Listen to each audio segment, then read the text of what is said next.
আসসালামু আলাইকুম। তুমি ক্লাস 9, 10 বা এসএসসি পরীক্ষার্থী যেই হও না কেন, এই ভিডিওটা তোমার জন্য। কারণ এটা হলো তোমার ফিজিক্সের 12তম অধ্যায়ের একটি খুব সুন্দর একটা টপিক, যেটা হলো ট্রান্সফরমার।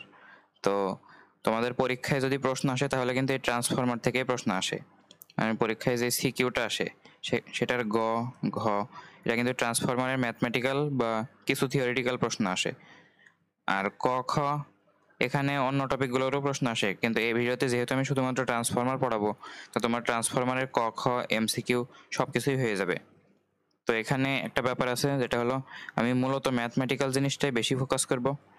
ম্যাথমেটিক্যাল জিনিস, তো ম্যাথমেটিক্যাল জিনিস তোমার ফুল কভার হবে তুমি যদি এই ক্লাসটা করার পর, মানে এই ক্লাসের যে ম্যাথগুলো আছে সেইগুলো তুমি যদি প্র্যাকটিস করো, তাহলে তোমার বই না দেখলেও, গাইড না দেখলেও তোমার ম্যাথটা ফুল কভার হয়ে যাবে। আর আমি থিওরিটিক্যাল যে জিনিসগুলো দেখাবো, থিওরি তো থিওরিটিক্যাল জিনিস মানে কি, মানে ব্যাখ্যামূলক যে জিনিসগুলো, ধরো ঘতে কোনো একটা বড় ব্যাখ্যা দিয়ে দিল, বা খতে যেই সংজ্ঞাগুলো আছে এমসিকিউতে যদি কোনো জ্ঞানমূলক আসে, তো সেই থিওরিটিক্যাল জিনিসও আমি রাখিছি। দেখো, প্রত্যেকটা থিওরিটিক্যাল জিনিসই রাখিছি ট্রান্সফর্মার সম্পর্কিত, অন্য কোনো থিওরি না। তো এটা পড়ার পরে তোমার বই থেকে রিডিং পড়তে হবে। যদি নম্বরের প্রশ্ন হয় সেটা, তাহলে গাইডে কি ভাষা ব্যবহার করেছে, মানে কিভাবে লিখেছে, সেটা একটু গাইড থেকে দেখে নিতে হবে। তো থিওরিটিক্যাল জিনিসটা তুমি বুঝতে পারবা যে এটা কেমনে কি হচ্ছে। তো এটা বোঝার পরে তোমাকে বই পড়তে হবে, আর তার সাথে গাইডটা একটু দেখতে হবে যে থিওরিটিক্যাল জিনিসগুলো, মানে যেগুলো বর্ণনামূলক বা জ্ঞানমূলক, এমসিকিউতে জ্ঞানমূলক থাকে, তো এগুলো একটু বই গাইড থেকে পড়ে নিতে হবে। কিন্তু তুমি বুঝতে পারবো, সমস্যা নেই। আর ম্যাথমেটিক্যাল জিনিসটা যদি তুমি এই ক্লাসটা করো তাহলে তোমার কভার হয়ে যাবে, তোমার আর অন্য কোনো কিছু করা লাগবে না। তো চলো আমরা স্টার্ট করি। আমি মোহাম্মদ রুবায়েত, রেডিয়েন্ট স্কুল থেকে। তোমরা এই চ্যানেলটা সাবস্ক্রাইব করে রাখতে পারো এরকম আরও ভিডিওর জন্য। তো চলো আমরা শুরু করি। তো প্রথমে একটা জিনিস আমরা দেখবো, সেটা হলো চৌম্বক ক্ষেত্র। তো আমাদের ভিডিওর মূল টার্গেটটা কিন্তু ট্রান্সফরমার। তো ট্রান্সফরমার জানার জন্য আমাদের যে যে জিনিস মোটামুটি একটু জানতে হয় সেগুলো আমরা দেখবো। তো প্রথম জিনিসটা হলো চৌম্বক ক্ষেত্র। তো প্রথমে আমরা চৌম্বক জিনিসটা দেখে নিই। ধরো এটা হলো একটা চৌম্বক। তো তুমি মনে রাখবা যে প্রত্যেকটা চৌম্বকেরই একটা উত্তর মেরু আর একটা দক্ষিণ মেরু থাকে। উত্তর মেরু মানে হলো নর্থ পোল, এটা ধরো সেই নর্থ পোল। আর দক্ষিণ মেরু হলো সাউথ পোল। তো এটা ধরো তোমার একটা চুম্বক, মানে ম্যাগনেট। তুমি তো ম্যাগনেট চেনো, তাই না? দুইটা ম্যাগনেট পরস্পর যদি কাছাকাছি আসে তাহলে তারা আকর্ষণ করে, আবার তারা বিকর্ষণও করে। মানে একটা এদিক যায় একটা এদিক যায়, বিকর্ষণও করতে পারে। তো সেটা কেমনে করে সেটা আমরা সম্ভবত জানি, না জানলেও এখান থেকে তুমি জেনে যাবা। যে আমি এখানে ধরো উত্তর মেরু দক্ষিণ মেরু এন আর এস দিয়ে প্রকাশ করবো, নর্থ পোল ও সাউথ পোল। এখন যদি তুমি নর্থ পোলের সাথে আরেকটা চুম্বকের নর্থ পোল আনো, এই যে এই নর্থ পোল আর এই সাউথ পোল, যদি তুমি সমজাতীয় জিনিস আনো তাহলে এখানে বিকর্ষণ ঘটবে, এখানে হবে বিকর্ষণ। আর যদি তুমি নর্থ পোলের সাথে সাউথ পোল অথবা সাউথ পোলের সাথে নর্থ পোল আনো, ধরো এখানে নর্থ পোল, এখানে সাউথ পোল। নর্থ পোল মানে উত্তর মেরু, সাউথ পোল মানে দক্ষিণ মেরু। এখানে ধরো তুমি আরেকটা নর্থ পোল আনলে, ধরো একটু কাছাকাছি একটা নর্থ পোল আনলে, এই যে নর্থ পোল, তাহলে কি হবে, এবার কিন্তু আকর্ষণ হবে। আশা করি তুমি বুঝতে পারছো যে চৌম্বক কিভাবে কাজ করে। তো চৌম্বক ক্ষেত্রটা তাহলে কি হবে, এটা আমি ছোট করে দিচ্ছি চৌম্বক সম্পর্কে ধারণা। আমরা মূলত এই স্লাইডে পড়বো চৌম্বক ক্ষেত্রটা কি। তো আমি এখানে এটা রাখছি আর এখানে রাখছি এটা। তো দেখো চৌম্বক ক্ষেত্রটা কি। ধরো তোমার কাছে একটা চৌম্বক আছে, এটা ধরো তোমার একটা চৌম্বক, আরে এটা ধরো তোমার আরো একটা চৌম্বক। এখন একটা জিনিস দেখো, যে একটা চৌম্বককে তুমি কিন্তু অসীম দূরত্ব পর্যন্ত কিন্তু তুমি আকর্ষণ করাতে পারবা না। মানে একটা নির্দিষ্ট কাছাকাছি পরিমাণ এসে তারপর কিন্তু আকর্ষণটা করবে, অথবা নির্দিষ্ট কাছাকাছি এসে তারপর কিন্তু বিকর্ষণটা করবে। মানে ধরো এটা ধরো অনেক দূরে আছে, ধরো এটা আছে 10 মিটার দূরে। এখন তুমি কিন্তু এটা এক্সপেক্ট করতে পারবা না যে 10 মিটার দূরে থেকেও এই চুম্বকটা এটাকে টানবে। মানে সাধারণত চুম্বক এত বেশি শক্তিশালী হয় না, মানে তোমার কাছে যে চুম্বকগুলো থাকে আর কি, ছোট ছোট চুম্বকগুলো। তো এখন তাহলে কি হবে, তুমি চুম্বকটাকে কাছাকাছি নিয়ে আসতে শুরু করো। কাছাকাছি নিয়ে আসার পরে যখন একটা নির্দিষ্ট দূরত্বে আসবে তখন দেখবে যে একদমই এইভাবে আকর্ষণটা হয়ে যাচ্ছে আর গায়ে লেগে যাচ্ছে। অথবা যদি এই যে এরকম হয় যে নর্থ আর নর্থ মেলে, তাহলে কি হবে, একটা নির্দিষ্ট দূরত্বে আসার পরে তখন দেখবে যে বিকর্ষণটা হচ্ছে। তো আশা করি তুমি বুঝতে পারছো যে চুম্বক মানে কিন্তু অসীম দূরত্বে কাজ করে না। মানে একটা নির্দিষ্ট দূরত্বের পরে চুম্বক কিন্তু আর ওইভাবে কাজ করে না, সেটা আমরা বুঝতে পারি না। তো আশা করি তুমি বুঝতে পারছো। এখন তাহলে একটা জিনিস তুমি কল্পনা করতে পারো, যে একটা চুম্বকের চারপাশে নিশ্চয়ই এমন একটা অঞ্চল আছে যে অঞ্চলটা পর্যন্ত এই চুম্বকের প্রভাবটা কাজ করে। মানে এটা ধরো সেই অঞ্চল, এভাবে, এই যে সেই অঞ্চলটা। এখন এই অঞ্চলের ভিতরে যদি তুমি কোনো অন্য চুম্বককে নিয়ে আসো, তখন আকর্ষণ বা বিকর্ষণ করবে। এই অঞ্চলের বাইরে গেলে আর আকর্ষণ বিকর্ষণ করবে না। তো এই যে অঞ্চলটা, এই অঞ্চলটাকে আমরা বলবো চৌম্বক ক্ষেত্র। চৌম্বক ক্ষেত্র, বা যদি আরো সুন্দর ভাষায় বলো সেটা হলো ম্যাগনেটিক ফিল্ড। তো আশা করি তুমি বুঝতে পারছো চৌম্বক ক্ষেত্র জিনিসটা কি, যে কোনো একটা চৌম্বকের চারপাশে যে অঞ্চল জুড়ে সেই চৌম্বকের প্রভাবটা কার্যকর থাকে, মানে সেই অঞ্চলের ভিতরে তুমি অন্য কোনো চৌম্বক বা অন্য কোনো মেটালও আনতে পারো। ধরো তুমি একটা লোহা আনছো, চৌম্বকের সাথে তো লোহাও আকর্ষণ বা বিকর্ষণ হয়, তাই না? আকর্ষণ হয় যাকে বলে। তো তুমি একটা চৌম্বকের চারপাশে যে অঞ্চলের মধ্যে অন্য কোনো চৌম্বক বা মেটাল আনলে আকর্ষণ বা বিকর্ষণ হবে, সেটাই হলো ওই চৌম্বকের চৌম্বক ক্ষেত্র। আশা করি তুমি বুঝতে পারছো। তো চলো আমরা সামনে গাই, এত বেশি জানা লাগবে না, ট্রান্সফরমারের জন্য এইটুকু জানলেই হবে এই অঞ্চলটা। তো চলো এবার আমরা একটা নীতি পড়ি, যেটা হলো তাড়িৎ চৌম্বক আবেশ। এটা তুমি বলতে পারো একটা নীতি।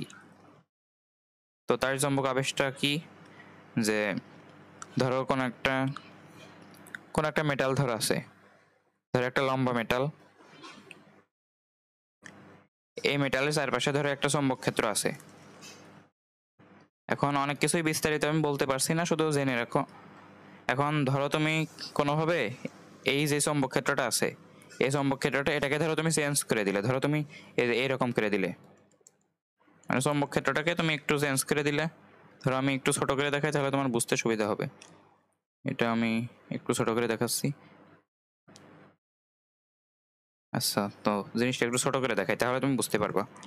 এখন ধরো তোমার এখানে একটা মেটাল আছে, তার চারপাশে ধরো এইরকম একটা চৌম্বক ক্ষেত্র আছে, মানে এই চারপাশ পর্যন্ত এই মেটালের মধ্যে একটা চৌম্বক ক্ষেত্র আছে। এখন তুমি কোনোভাবে এই চৌম্বক ক্ষেত্রটাকে চেঞ্জ করে দিলে, এই যে এটা তোমার ছিল চৌম্বক ক্ষেত্র, তুমি ধরো এটাকে চেঞ্জ করে ধরো এই যে এরকম করে দিলে, কোনোভাবে চেঞ্জটা করে ফেললে। কিভাবে করলে সেটা তো আমি আর এখন বলতে পারছি না এইভাবে বিস্তারিত, আমরা মূলত ট্রান্সফর্মার পড়তে আসিছি। তো দেখো তুমি কোনোভাবে চেঞ্জ করে দিলে, এটা কিন্তু নতুন চৌম্বক ক্ষেত্র। তো চৌম্বক ক্ষেত্রের চেঞ্জের ফলে এই যে মেটাল, এর মধ্য দিয়ে তড়িৎ প্রবাহিত হবে, মানে তড়িৎ প্রবাহিত হবে। কিভাবে হবে? চৌম্বক ক্ষেত্রের পরিবর্তনের কারণে। চৌম্বক ক্ষেত্রের পরিবর্তনের ফলে। তার মানে কি, তোমার তাড়িৎ চৌম্বক আবেশ জিনিসটা আসলে কি? জিনিসটা হলো, যদি তুমি কোন একটা মেটালের চারপাশের চৌম্বক ক্ষেত্রকে চেঞ্জ করে দিতে পারো, তাহলে ওই মেটালের মধ্যে কিছুটা তড়িৎ প্রবাহ তুমি খেয়াল করবা, মানে ওই মেটালের মধ্যে থেকে তড়িৎ প্রবাহিত হবে। এটা কোনো তার হতে পারে, ধরো একটা তারের মাঝখানে ধরো সামান্য একটু চৌম্বক ক্ষেত্র আছে বা নেই, তুমি ধরো সেটাকে চেঞ্জ করে দিলে, ধরো একটা চৌম্বক ক্ষেত্র তুমি নিয়ে চলে আসলে। এখন এই চৌম্বক ক্ষেত্র আনার ফলে বা চৌম্বক ক্ষেত্রের পরিবর্তনের ফলে এ তারের মধ্যে দিয়ে দেখবা কিছুটা তড়িৎ প্রবাহিত হচ্ছে, মানে এখানে কিন্তু একটা তড়িৎ প্রবাহিত হচ্ছে, বা তুমি এখানে তড়িৎ প্রবাহই বলতে পারো বাংলায়, তড়িৎ প্রবাহ। তো এটাই হলো মূলত তাড়িৎ চৌম্বক আবেশের নীতিটা, যে কোনো একটা মেটালের চারপাশের চৌম্বক ক্ষেত্রটাকে তুমি যদি পরিবর্তন করে দাও, তাহলে ওই মেটালের মধ্যে তড়িৎ প্রবাহ তুমি খেয়াল করবা, মানে তড়িৎ প্রবাহিত হবে। তো তুমি এই জিনিসটা সামনে জানবা যে তাড়িৎ চৌম্বক আবেশের যে নীতি, এই নীতির উপর ভিত্তি করে মূলত প্রতিষ্ঠিত হলো ট্রান্সফরমার। তো সেটাই আমরা মূলত পড়তে এসেছি। ট্রান্সফরমার সেই জিনিসটা এই নীতির উপরই প্রতিষ্ঠিত, যে কোনো একটা মেটালের চারপাশের তড়িৎ, যে চৌম্বক ক্ষেত্রটা আছে সেটা চেঞ্জ করলে এই মেটালের মধ্যে থেকে তড়িৎ প্রবাহিত হবে। তো চলো আমরা সামনে আগাই, এটুকুই জানা লাগবে। তো এবার চলো ডিসি আর এসি উৎস, এই দুইটা জিনিস সম্পর্কে জেনে নিই। এখন ডিসি উৎস মানে হলো ডিরেক্ট কারেন্ট, ডিরেক্ট কারেন্ট। আর এসি বলতে বোঝায় অল্টারনেট কারেন্ট, অল্টারনেট কারেন্ট।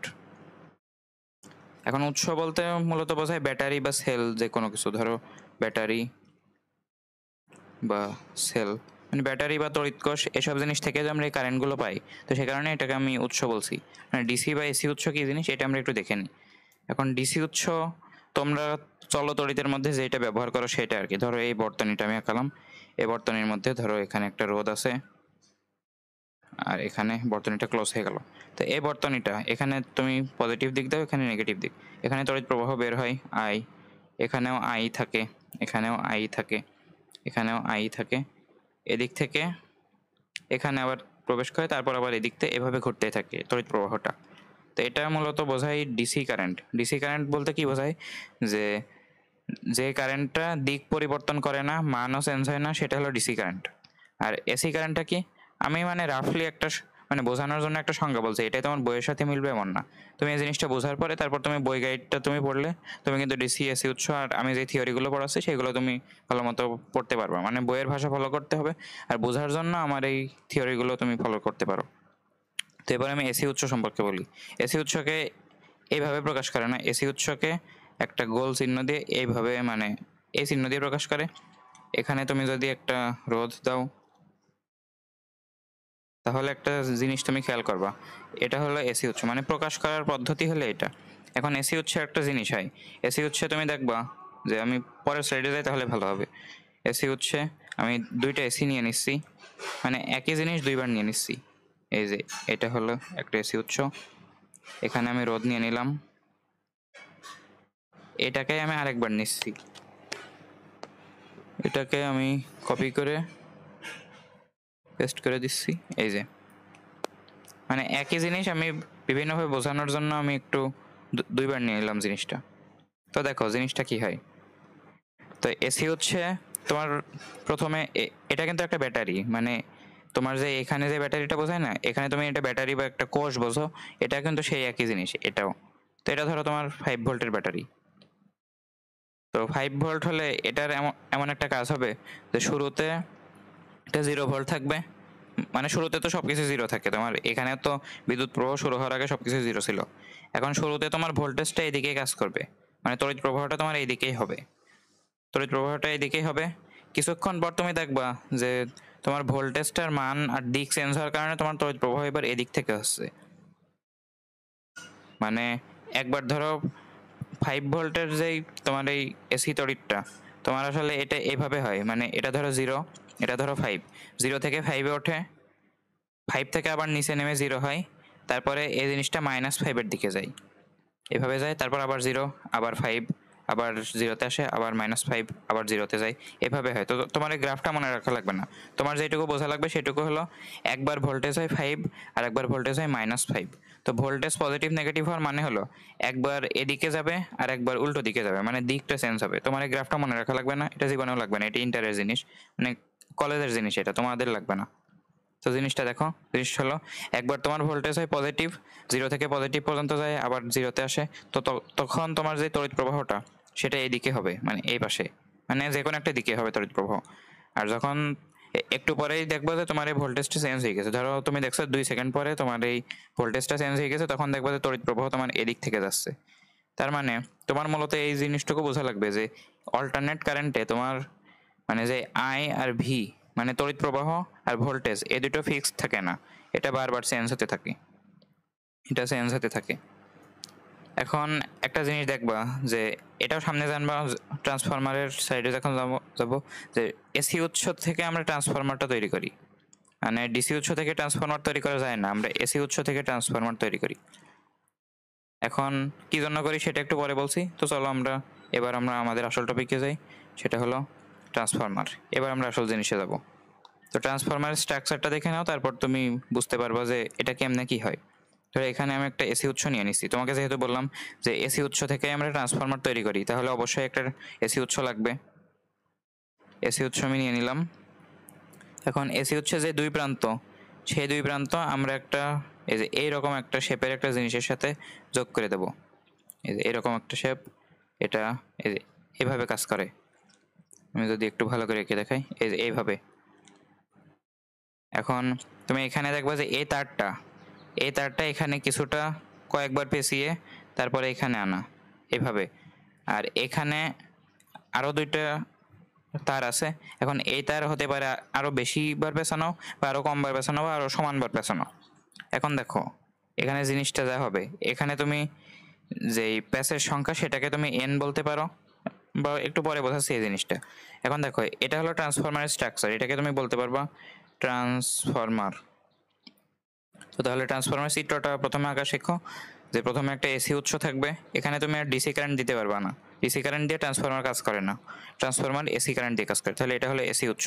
তো এসি উৎস দেওয়ার পরে দুই প্রান্তটা তুমি একটা মানে এই শেপের একটা জিনিসে সাথে যোগ করবা। এখন এই দুই প্রান্তটা এই প্রান্ত থেকে কয়েকবার প্যাচ দেওয়ার পরে মানে কয়েকবার এইভাবে ঘোরানোর পরে তারপরে তুমি এই প্রান্তের সাথে যোগ করবা, আর এই প্রান্তের সাথে আরো দুইটা তার যুক্ত আছে। এখন একটা তার থেকে প্যাচ দিয়ে দিয়ে আরেকটা তারে আসবা। এটা হলো ট্রান্সফরমার। এখন জিনিসটা মানে কেমনে কাজ করে, ট্রান্সফরমার কি কাজ করে সেটা আসলে আমরা বুঝে ফেলি। এখন তোমাকে একটা জিনিস বুঝাইছি যে এসি হচ্ছে আই আর ভি এগুলো চেঞ্জ হতে থাকে সবসময়। তার মানে তড়িৎ প্রবাহ সবসময় চেঞ্জ হতে থাকবে এই এসিতে। মানে এই যে এখানে, মানে তুমি যে এখানে যে আইটা পাবা, এখানে যে তড়িৎ প্রবাহটা পাবা, যে এখানে যে তড়িৎ প্রবাহটা পাবা বা তুমি ভোল্টেজটা পাবা, সেটা সবসময় চেঞ্জ হতে থাকবে, চেঞ্জ হতে থাকবে। এখন একটা জিনিস তুমি বোঝো, আমি শুরুতে তোমাকে পড়ালাম যে চৌম্বক ক্ষেত্রের পরে তোমাকে পড়াইছি যে তাড়িৎ চৌম্বক হবে। সেখানে বলেছি যে তুমি যদি কোনো জায়গায় যে মানে ম্যাগনেটিক ফিল্ডটা আছে, মানে তোমার যে চৌম্বক ক্ষেত্রটা আছে, চৌম্বক ক্ষেত্র, চৌম্বক ক্ষেত্র তুমি যদি পরিবর্তন করো তাহলে তড়িৎ প্রবাহিত হবে, এটা বুঝাইছি। এখন তোমার আরেকটা ক্রিয়া আছে, মানে আরেকটা নীতি আছে, সেখানে বলা হয় যদি তোমার তড়িৎ প্রবাহ যদি চেঞ্জ হয় তাহলে সেখানে চৌম্বক ক্ষেত্র তৈরি হবে। মানে কোনো জিনিসের মধ্য দিয়ে যদি তড়িৎ প্রবাহিত হয়, চেঞ্জ হয় না, কোনো জিনিসের মধ্য দিয়ে যদি তড়িৎ প্রবাহিত হয়, যে এখানে যদি তড়িৎ প্রবাহিত হয় তাহলে এখানে একটা চৌম্বক ক্ষেত্রও থাকবে। এটা হচ্ছে একটা নীতি। আর আমি তোমাকে যে নীতিটা পড়ালাম সেটা হলো যে যদি তুমি এই যে এই চৌম্বক ক্ষেত্রটাকে চেঞ্জ করে দাও তাহলে তোমার তড়িৎ প্রবাহটাও চেঞ্জ হয়ে যাবে। তো এই দুইটা নীতি মাথায় রাখবা। এখন প্রথম যে নীতিটা আমি পড়ালাম সেটা দিয়ে ট্রান্সফরমার তৈরি হয়, আর এটা একটা কমন সেন্স যে কোনো একটা জিনিসের মধ্যে তড়িৎ প্রবাহিত হলে সেটার মধ্যে মানে অলরেডি একটা চৌম্বক ক্ষেত্র থাকে। এখন একটা জিনিস দেখো, এখন তাহলে এটার মধ্যে যে এসি কারেন্টে তড়িৎ প্রবাহিত হচ্ছে, এই যে এখান থেকে তড়িৎ যাচ্ছে বা কিছুক্ষণ পর এদিক থেকে যাচ্ছে, তো এই তড়িৎ তো চেঞ্জ হতে থাকছে, তাই না? এটা তো সবসময় চেঞ্জ হতে থাকছে। তো এই তড়িৎ প্রবাহের ফলে যে চৌম্বক ক্ষেত্রটা আছে, এই যে চৌম্বক ক্ষেত্র, সেটা তাহলে সবসময় চেঞ্জ হতে থাকবে। মানে আয় যেহেতু চেঞ্জ হচ্ছে, তাহলে আয়ের প্রভাবে কেন, এই যে কোনো জিনিসের মধ্যে যদি তড়িৎ প্রবাহিত হয় তাহলে তার চারপাশে একটা চৌম্বক ক্ষেত্র থাকবেই। তো এটার ফলে যে চৌম্বক ক্ষেত্রটা থাকছে, এটা আমি বলছি চৌম্বক ক্ষেত্র, চৌম্বক ক্ষেত্র। এখন যদি আয়ের মান চেঞ্জ হয়ে যায় তাহলে প্রত্যেকবার তো চৌম্বক ক্ষেত্র চেঞ্জ হতে থাকবে, তাই না? প্রত্যেকবার চৌম্বক ক্ষেত্র চেঞ্জ হতে থাকবে, এটা তুমি বুঝতে পারছো। তাহলে এই যে এসি উৎস আর এই যে ট্রান্সফরমার, এটাকে আমরা বলছি ট্রান্সফরমার। এই ট্রান্সফরমারের চারপাশে যে তড়িৎ ক্ষেত্রটা আছে, মানে যেই চৌম্বক ক্ষেত্রটা আছে তড়িৎ প্রবাহের ফলে, সেই চৌম্বক ক্ষেত্রটা কিন্তু বারবার চেঞ্জ হচ্ছে, যেহেতু আয়ের মান চেঞ্জ হচ্ছে এই এসি উৎসের কারণে, বারবার চেঞ্জ হওয়ার কারণে। এবার তুমি বোঝো, আমি পরের স্লাইডে যাই। এই যে একই জিনিস আমি আবার এঁকে নিচ্ছি, দ্রুত করছি একটু, এটা এইভাবে এঁকে ফেলছি। এই যে আচ্ছা, তো আমরা কি সিদ্ধান্তে আসছিলাম যে তড়িৎ প্রবাহ যেহেতু চেঞ্জ হচ্ছে এসি উৎসের কারণে, সেহেতু চৌম্বক ক্ষেত্র চেঞ্জ হচ্ছে, মানে এখানে যে চৌম্বক ক্ষেত্রটা সেটা কিন্তু চেঞ্জ হচ্ছে। এখন তোমাকে একটা জিনিস বলছিলাম, দেখো তুমি দেখে আসো জিনিসটা, সেটা হলো চৌম্বক ক্ষেত্র যদি আবার চেঞ্জ হয় তাহলে আবার তড়িৎ প্রবাহ তৈরি হয়। তার মানে তুমি কি বুঝলে, যে যেহেতু তড়িৎ প্রবাহ চেঞ্জ হচ্ছে তাই চৌম্বক ক্ষেত্র চেঞ্জ হচ্ছে, আর চৌম্বক ক্ষেত্র যেহেতু চেঞ্জ হচ্ছে তাই এখানে তড়িৎ প্রবাহ তৈরি হবে, আর তড়িৎ প্রবাহ তৈরির কারণে ভোল্টেজও তৈরি হবে। তুমি এবার একটা জিনিস তুমি বুঝতে পারলে, মানে ভোল্টেজ আর তড়িৎ প্রবাহ চেঞ্জ হচ্ছে, এটার কারণে চৌম্বক ক্ষেত্র চেঞ্জ হচ্ছে, এবার চৌম্বক ক্ষেত্র চেঞ্জ হওয়ার কারণে আবার তড়িৎ প্রবাহ আর ভোল্টেজ তৈরি হচ্ছে। এখন জিনিসটা কেমন হয়, জিনিসটা হলো এইদিকে তুমি যে তড়িৎ প্রবাহ আর ভোল্টেজটা পাও, এটার কারণে তোমার চৌম্বক ক্ষেত্রটা চেঞ্জ হয়, মানে তোমার চৌম্বক ক্ষেত্র এটা চেঞ্জ হয়। এখন চৌম্বক ক্ষেত্র তো পুরো অংশ জুড়াই, তাই না? তো চৌম্বক ক্ষেত্র যেহেতু চেঞ্জ হয় তাহলে পুরো অংশের চৌম্বক ক্ষেত্র যদি আমরা চিন্তা করি তাহলে দেখো চৌম্বক ক্ষেত্র চেঞ্জের কারণে তুমি এইখানে কিছু তড়িৎ আর ভোল্টেজ দেখতে পারবে, মানে এই অংশে কিছু তড়িৎ আর ভোল্টেজ দেখতে পারবা, সেটা হলো নতুন তড়িৎ প্রবাহ নতুন ভোল্টেজ। মানে আগেরটার সাথে এটা সমান হতেও পারে, নাও হতে পারে। এখন এটা নিয়ে আমাদের মূলত ম্যাথমেটিক্যাল জিনিস, শুরুতে তড়িৎ প্রবাহের ভোল্টেজ কত আর পরে যায় ভোল্টেজ কত, মানে একদম সরাসরি এই উৎসের সাথে যুক্ত, মানে এই এসি উৎসের সাথে যেই তড়িৎ প্রবাহ আর ভোল্টেজ যুক্ত সেটার মান কত, আর পরে যে আমরা ট্রান্সফরমারের অন্য পাশে এই পাশে যেই তড়িৎ প্রবাহ আর ভোল্টেজ পাচ্ছি সেটার মান কত। তো তুমি ব্যাখ্যাটা আশা করি বুঝতে পারছো যে এসি উৎসে তড়িৎ প্রবাহ আর ভোল্টেজ সেম থাকে না, সেম না থাকার কারণে চৌম্বক ক্ষেত্রও সেম থাকবে না, বারবার চেঞ্জ হবে। এখন চৌম্বক ক্ষেত্র তো পুরো অংশ জুড়ে, তাহলে চৌম্বক ক্ষেত্র চেঞ্জ হওয়ার কারণে তুমি দেখবা যে তাড়িৎ চৌম্বক আবেশের নীতি অনুসারে, এটাকে আমরা তো বলছি তাড়িৎ চৌম্বক আবেশ, তাড়িৎ চৌম্বক আবেশ পড়িয়ে আসলাম তোকে বলি। তাড়িৎ চৌম্বক আবেশ থেকে আমরা জানতে পারছি যে কোনো জায়গায় যদি চৌম্বক ক্ষেত্র চেঞ্জ হয় তাহলে সেখানে তড়িৎ প্রবাহ আর ভোল্টেজ তৈরি হয়। তো এখানে যেহেতু পুরো অংশ জুড়ে চৌম্বক ক্ষেত্র চেঞ্জ হচ্ছে, তাই এখানে একটা তড়িৎ প্রবাহ আসবে আর এখানে একটা ভোল্টেজ আসবে। তো সেটাই আমরা বের করব কেমনে কি হবে। তো আশা করি তুমি বুঝতে পারছো এই জিনিসটা।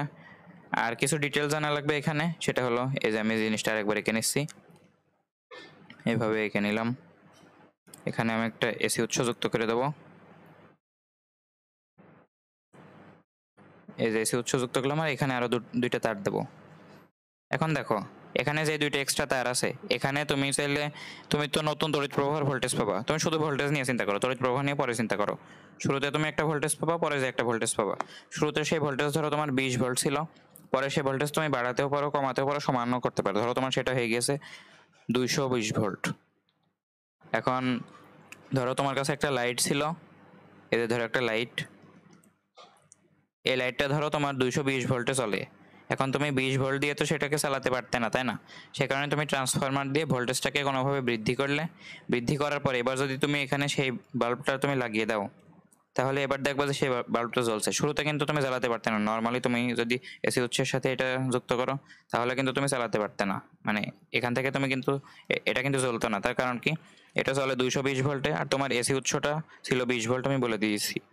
এখন 220 ভোল্ট করার জন্য তুমি ট্রান্সফরমারের সাহায্য নিয়েছো। এখন ট্রান্সফরমারের সাহায্য নিয়ে তুমি বাড়িয়ে 220 ভোল্ট করে নিয়েছো। এবার তুমি এই যে দুইটা তার পেয়েছো, এটা তুমি এবার এটার সাথে যুক্ত করে দিলে এটা এবার জ্বলবে। আশা করি তুমি বুঝতে পারছো। আরেকটা উদাহরণ হতে পারে যে তোমার বারবার আঁকানো লাগছে, দাঁড়াও আমি এটা একটু কপি করে নিয়ে যাই, না হলে পুরো স্লাইডটাই আমি কপি করি। এই যে দেখো, এবার ধরো তুমি এমন একটা বাল্ব কিনলে, মানে এমন একটা লাইট কিনলে যেটা 5 ভোল্টে চলে, ধরো 5 ভোল্টে চলে। এখন কি হবে যদি তুমি এই এসি উৎসের সাথে সরাসরি যুক্ত করতে? এই এসি ছিল 20 ভোল্টের আর তোমার এই লাইট হলো 5 ভোল্টের।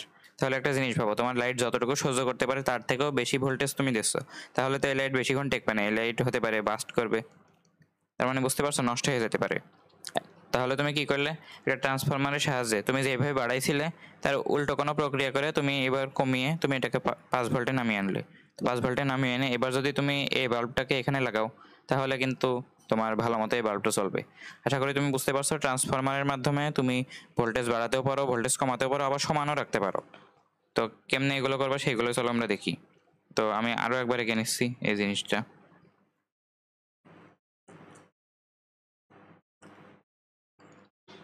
একটু টাইম দাও।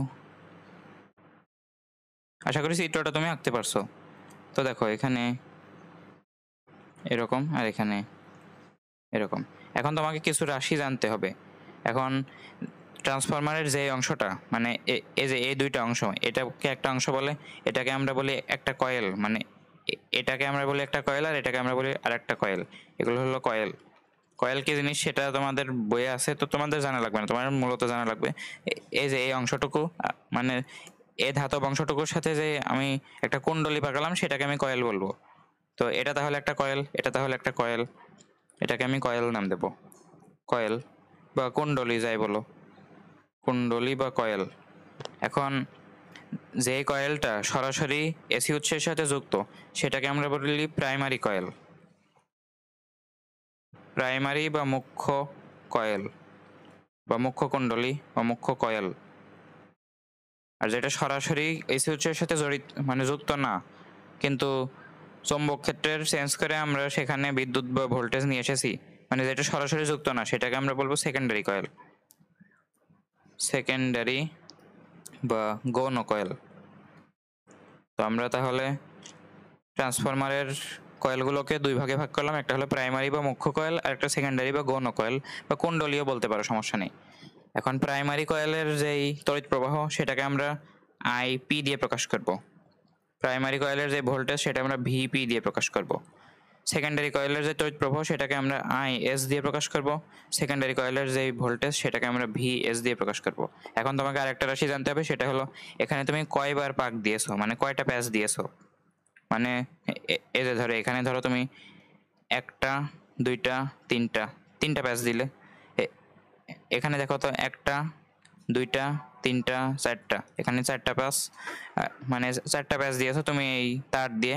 আর এখানে একটা, দুইটা, তিনটা, তিনটা প্যাচ দিয়েছো।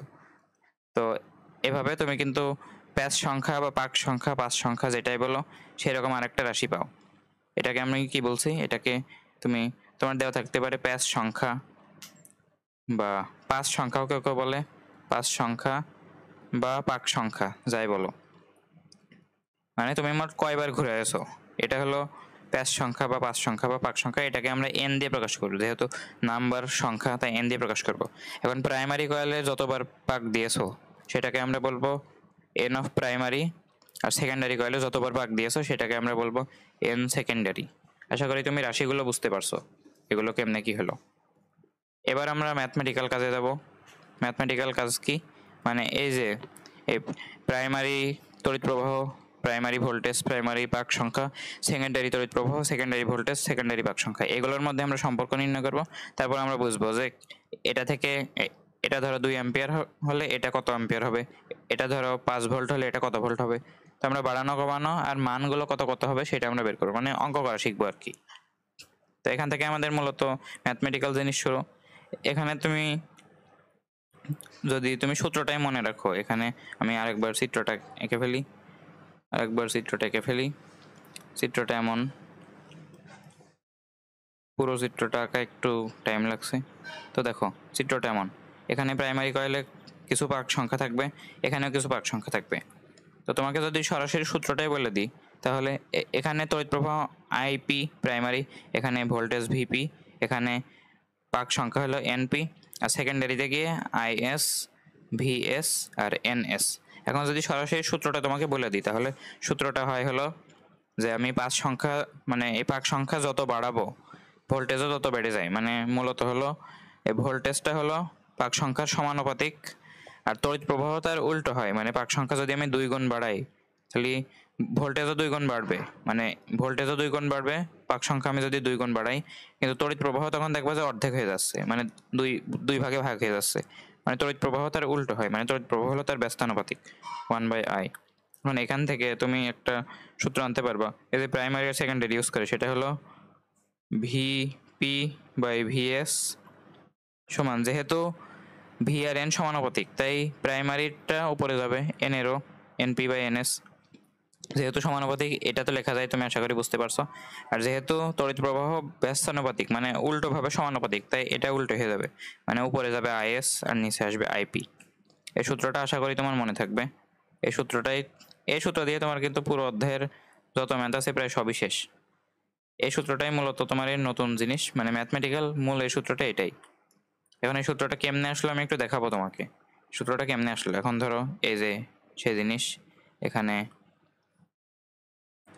এটা প্রাইমারি অংশ, এটা সেকেন্ডারি অংশ, এখানে আছে এই যে এটা আর এই যে এটা। এখন এটা হলো আইএস, এটা হচ্ছে ভিএস, আর আইএস ভিএস এনএস এখানে আচ্ছা, আইপি ভিপি আর এনপি এখানে প্রাইমারি, আর সেকেন্ডারিতে কি আইএস ভিএস আর এনএস। এখন এই সূত্রটা কেমনে আসলে আমি একটু দেখাবো তোমাকে। এখন এই জিনিস তোমার মনে রাখতে হবে যে কয়েলের সংখ্যা মানে কয়েলের পাক সংখ্যা আমি যত বাড়াবো ভোল্টেজ তত বাড়বে, পাক সংখ্যা যত কমাবো ভোল্টেজ তত কমবে, মানে এইটা তোমার মনে রাখতে হবে। এখন তড়িৎ প্রবাহের উল্টো কি কারণে, এখন ভোল্টেজে তড়িৎ প্রবাহের উল্টো কি কারণে সেটা আমি বোঝাবো, কিন্তু এটা তোমার মনে রাখতে হবে, মানে ভোল্টেজে পাক সংখ্যা সমানুপাতিক এটা মনে রাখতে হবে।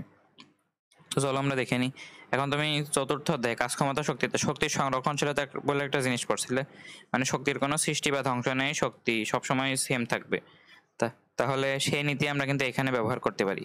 এখন তাহলে আমরা কি করতে পারি, যে প্রাইমারি অংশে মোট যত শক্তি ছিল, প্রাইমারি অংশে শক্তি, তুমি কাজও বলতে পারো সেটাকে, আমি শক্তি বলছি, আচ্ছা কাজই বলি সমস্যা নেই, শক্তি সেকেন্ডারি অংশে যে পরিমাণ শক্তি সেটার সমান হবে, যেহেতু শক্তি সংরক্ষণশীলতার নীতি আমরা জানি যে শক্তির কোনো সৃষ্টি বা ধ্বংস নেই, তাই প্রাইমারি অংশে যে শক্তি সেকেন্ডারি অংশে সেই শক্তি থাকবে। এখন শক্তি যা কাজও তা তুমি যে কোনো একটা জিনিস লিখতে পারো। এখন তুমি একটা কাজ করো, তুমি যে কাজটা করবে সেটা হলো উভয় অংশে সময় দিয়ে ভাগ করে দাও, মানে WP/T সমান WS ডিভাইডেড বাই টি। এবং সময় দিয়ে ভাগ করলে এখন একটা জিনিস তুমি জানো, ক্ষমতা সমান হলো W/T, তাহলে তুমি এখানে লিখতে পারবা পি মানে হলো পাওয়ার প্রাইমারিতে, মানে প্রাইমারি যে কয়েল সেখানে তোমার যে ক্ষমতা সেটা সেকেন্ডারি কয়েলের ক্ষমতার সমান। আশা করি তুমি বুঝতে পারছো। এখন তুমি চলতরিতে আরেকটা সূত্র জানো, যেটা হলো P=VI, তাহলে তুমি এই পি এখান থেকে তুমি লিখতে পারো VP/IP, মানে প্রাইমারি কয়েলের ভোল্টেজ, প্রাইমারি কয়েলের তড়িৎ প্রবাহ, আর পিএস, এখান থেকে তুমি লিখতে পারবে ভিএস আর আইএস, মানে সেকেন্ডারি কয়েলের ভোল্টেজ আর সেকেন্ডারি কয়েলের কারেন্ট।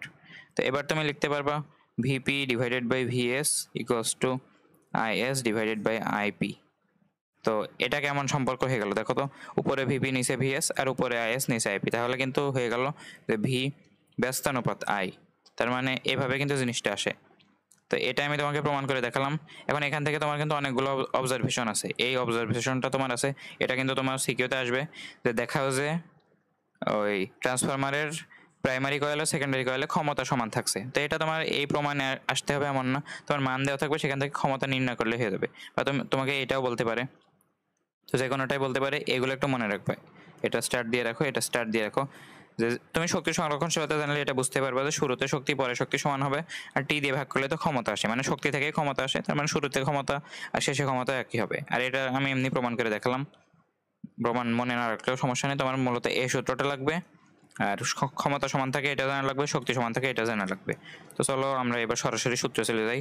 টাইপ 1 হলো সরাসরি সূত্র, এখান থেকেই তোমার প্রশ্ন বেশি আসবে, গ নাম্বারের প্রশ্ন মূলত খুব বেশি এখান থেকে আসবে। তো চলো আমরা করে ফেলি, বা এমসিকিউতে আসবে। আমি গ নাম্বারগুলো সিকিউকে সলভ করানোর পরে আমি কিন্তু তোমাকে দেখিয়েও দেবো এই ভিডিওতেই যে এমসিকিউতে আসলে কেমনে করবা। দেখো প্রশ্নটা বড়, খুবই সহজ জিনিসগুলো। দেখো জিনিসগুলো, একটি ট্রান্সফরমারের মুখ্য কুণ্ডলীর ভোল্টেজ, মুখ্য মানে হলো প্রাইমারি, একটু আগে বললাম মুখ্য মানে হলো প্রাইমারি, আর গৌণকুণ্ডলী, গৌণকুণ্ডলী মানে হলো সেকেন্ডারি, সেকেন্ডারি।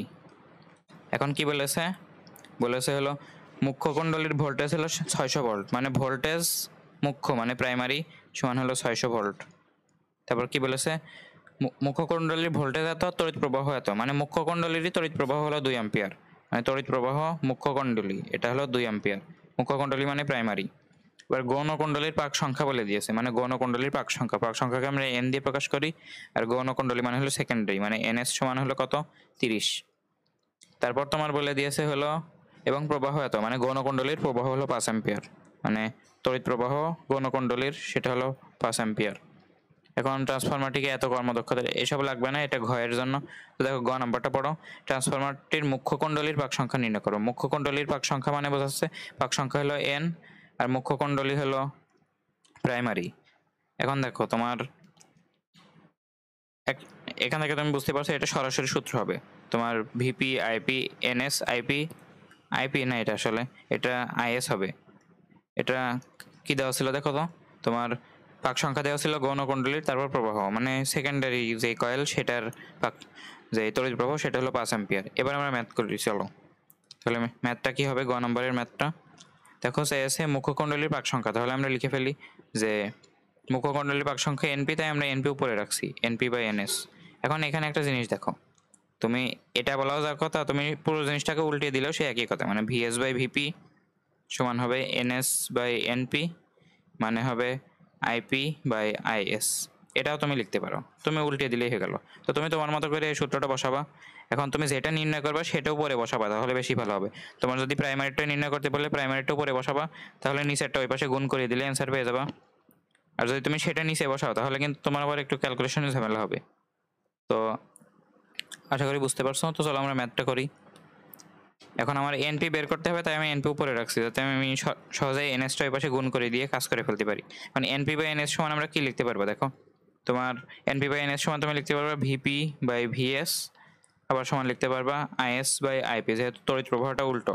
এখন তুমি একটা জিনিস দেখো, তুমি ভিপি বাই ভিএস এর মানও ইউজ করতে পারো, আইএস বাই আইপির মানও ইউজ করতে পারো। এখন কোনটা তুমি ইউজ করবে দেখো, ভিপির মান দেওয়া থাকলেও ভিএস এর মান কিন্তু দেওয়া নেই, তার মানে তোমার কিন্তু মূলত ভিপি বাই ভিএস এটা কিন্তু দিতে পারছো না, তার মানে তুমি এনপি বাই এনএস সমান আইএস বাই আইপি এই সূত্র দিয়ে কাজ করবা। তাহলে তুমি এখানে লেখো এনপি তোমার বের করতে হবে, তাহলে এনপি সমান কি হবে আইএস বাই আইপি গুণ এনএস।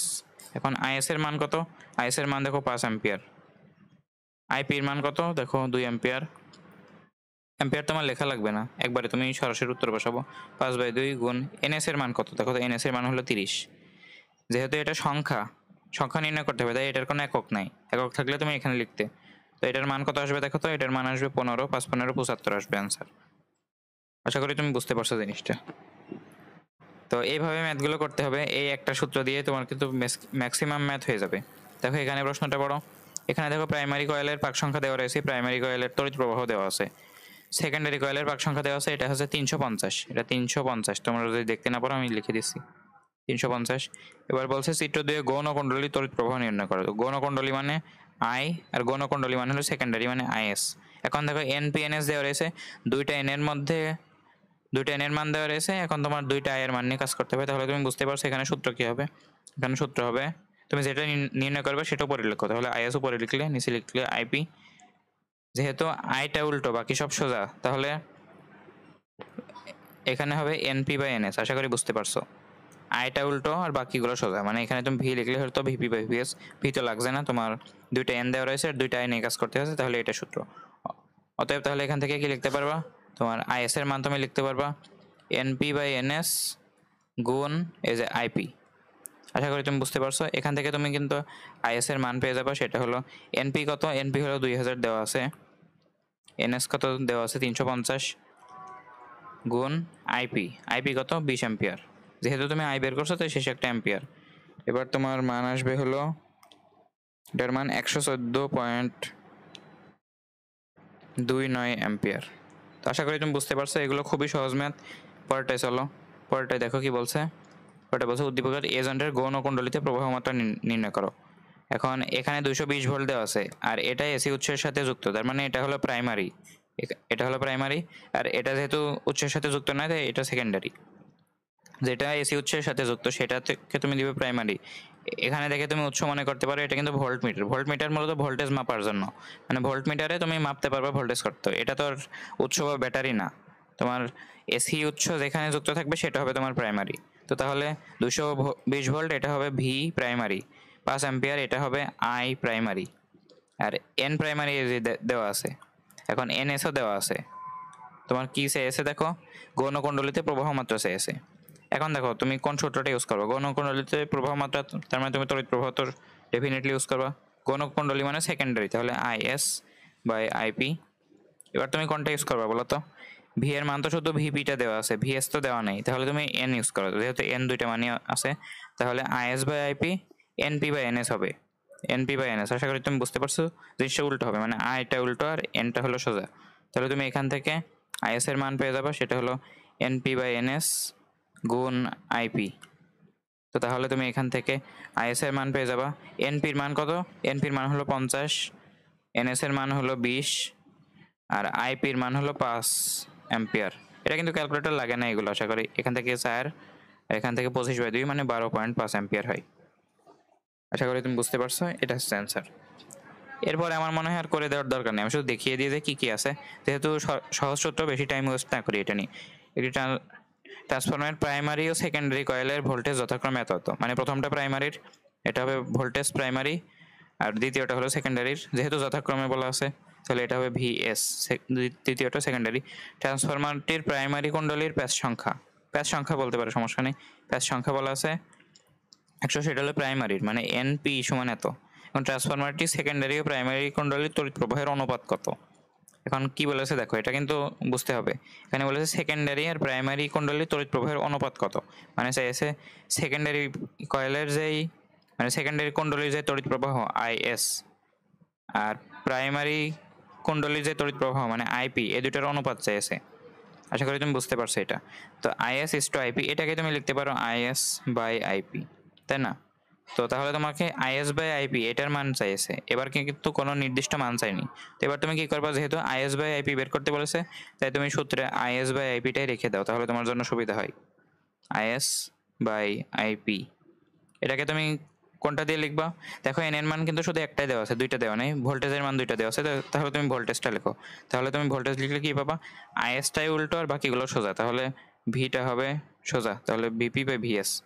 তাহলে আইএস বাই আইপির মানই তো তোমার লাগবে, তাহলে তুমি আইএস বাই আইপির মানটাই নির্ণয় করে দাও। তাহলে ভিপির মান কত, ভিপির মান 20 আর ভিএস এর মান হলো 50, তাহলে এটা পাবা 2/5। অতএব তুমি এবার তুমি এই অনুপাত আকারে লিখে দিবা যে IS is to IP equals হবে 2:5, এটা হবে তোমার আনসার। এটা কিন্তু আরও সহজ ছিল, এখানে কিন্তু বেশি মান লাগেনি, শুধু তুমি মান বসিয়ে অনুপাত করে দিয়েছো তাহলে শেষ। এখানে দেখো আবার বলেছে যে রাকিবদের বাসায় বিদ্যুৎ সংযোগের বিভব পার্থক্যের মান এত, কিন্তু তাদের বাসায় ফ্রিজের জন্য দরকার এত। এখন এটা একটু বোঝার জিনিস আছে, তো একটু পরে বলছি। সে এজন্য ট্রান্সফরমার তৈরি করেছে যার মুখ্য কুণ্ডলীতে পাক সংখ্যা এত। তো তুমি বুঝতে পারছো মুখ্য কুণ্ডলীতে পাক সংখ্যা মানে প্রাইমারিতে পাক সংখ্যা ছিল 200, এটা তুমি জানো। তো গাণিতিকভাবে দেখা যায় মুখ্য কুণ্ডলীর তড়িৎ প্রবাহ গৌণ কুণ্ডলীর তড়িৎ প্রবাহের এত গুণ, মানে তোমার প্রমাণ করতে হবে মুখ্য কুণ্ডলীর তড়িৎ প্রবাহ কত, আই প্রাইমারি সমান গৌণ কুণ্ডলীর তড়িৎ প্রবাহের 2.5 গুণ, মানে 2.5 IS। এটা প্রমাণ করতে হবে। এটা মানে হলো তুমি অনুপাত আকারে লেখো, তাহলে হবে আইপি বাই IS সমান হবে 2.5। এই মানটা তোমার বের করতে হবে যে আইপি বাই IS, এটার মান হলো 2.5। এখন কথা হলো তোমার তো মনে হতে পারে শুধু পাক সংখ্যা দেওয়া আছে মুখ্য কুণ্ডলীতে, আর তো কিছুই দেওয়া নেই।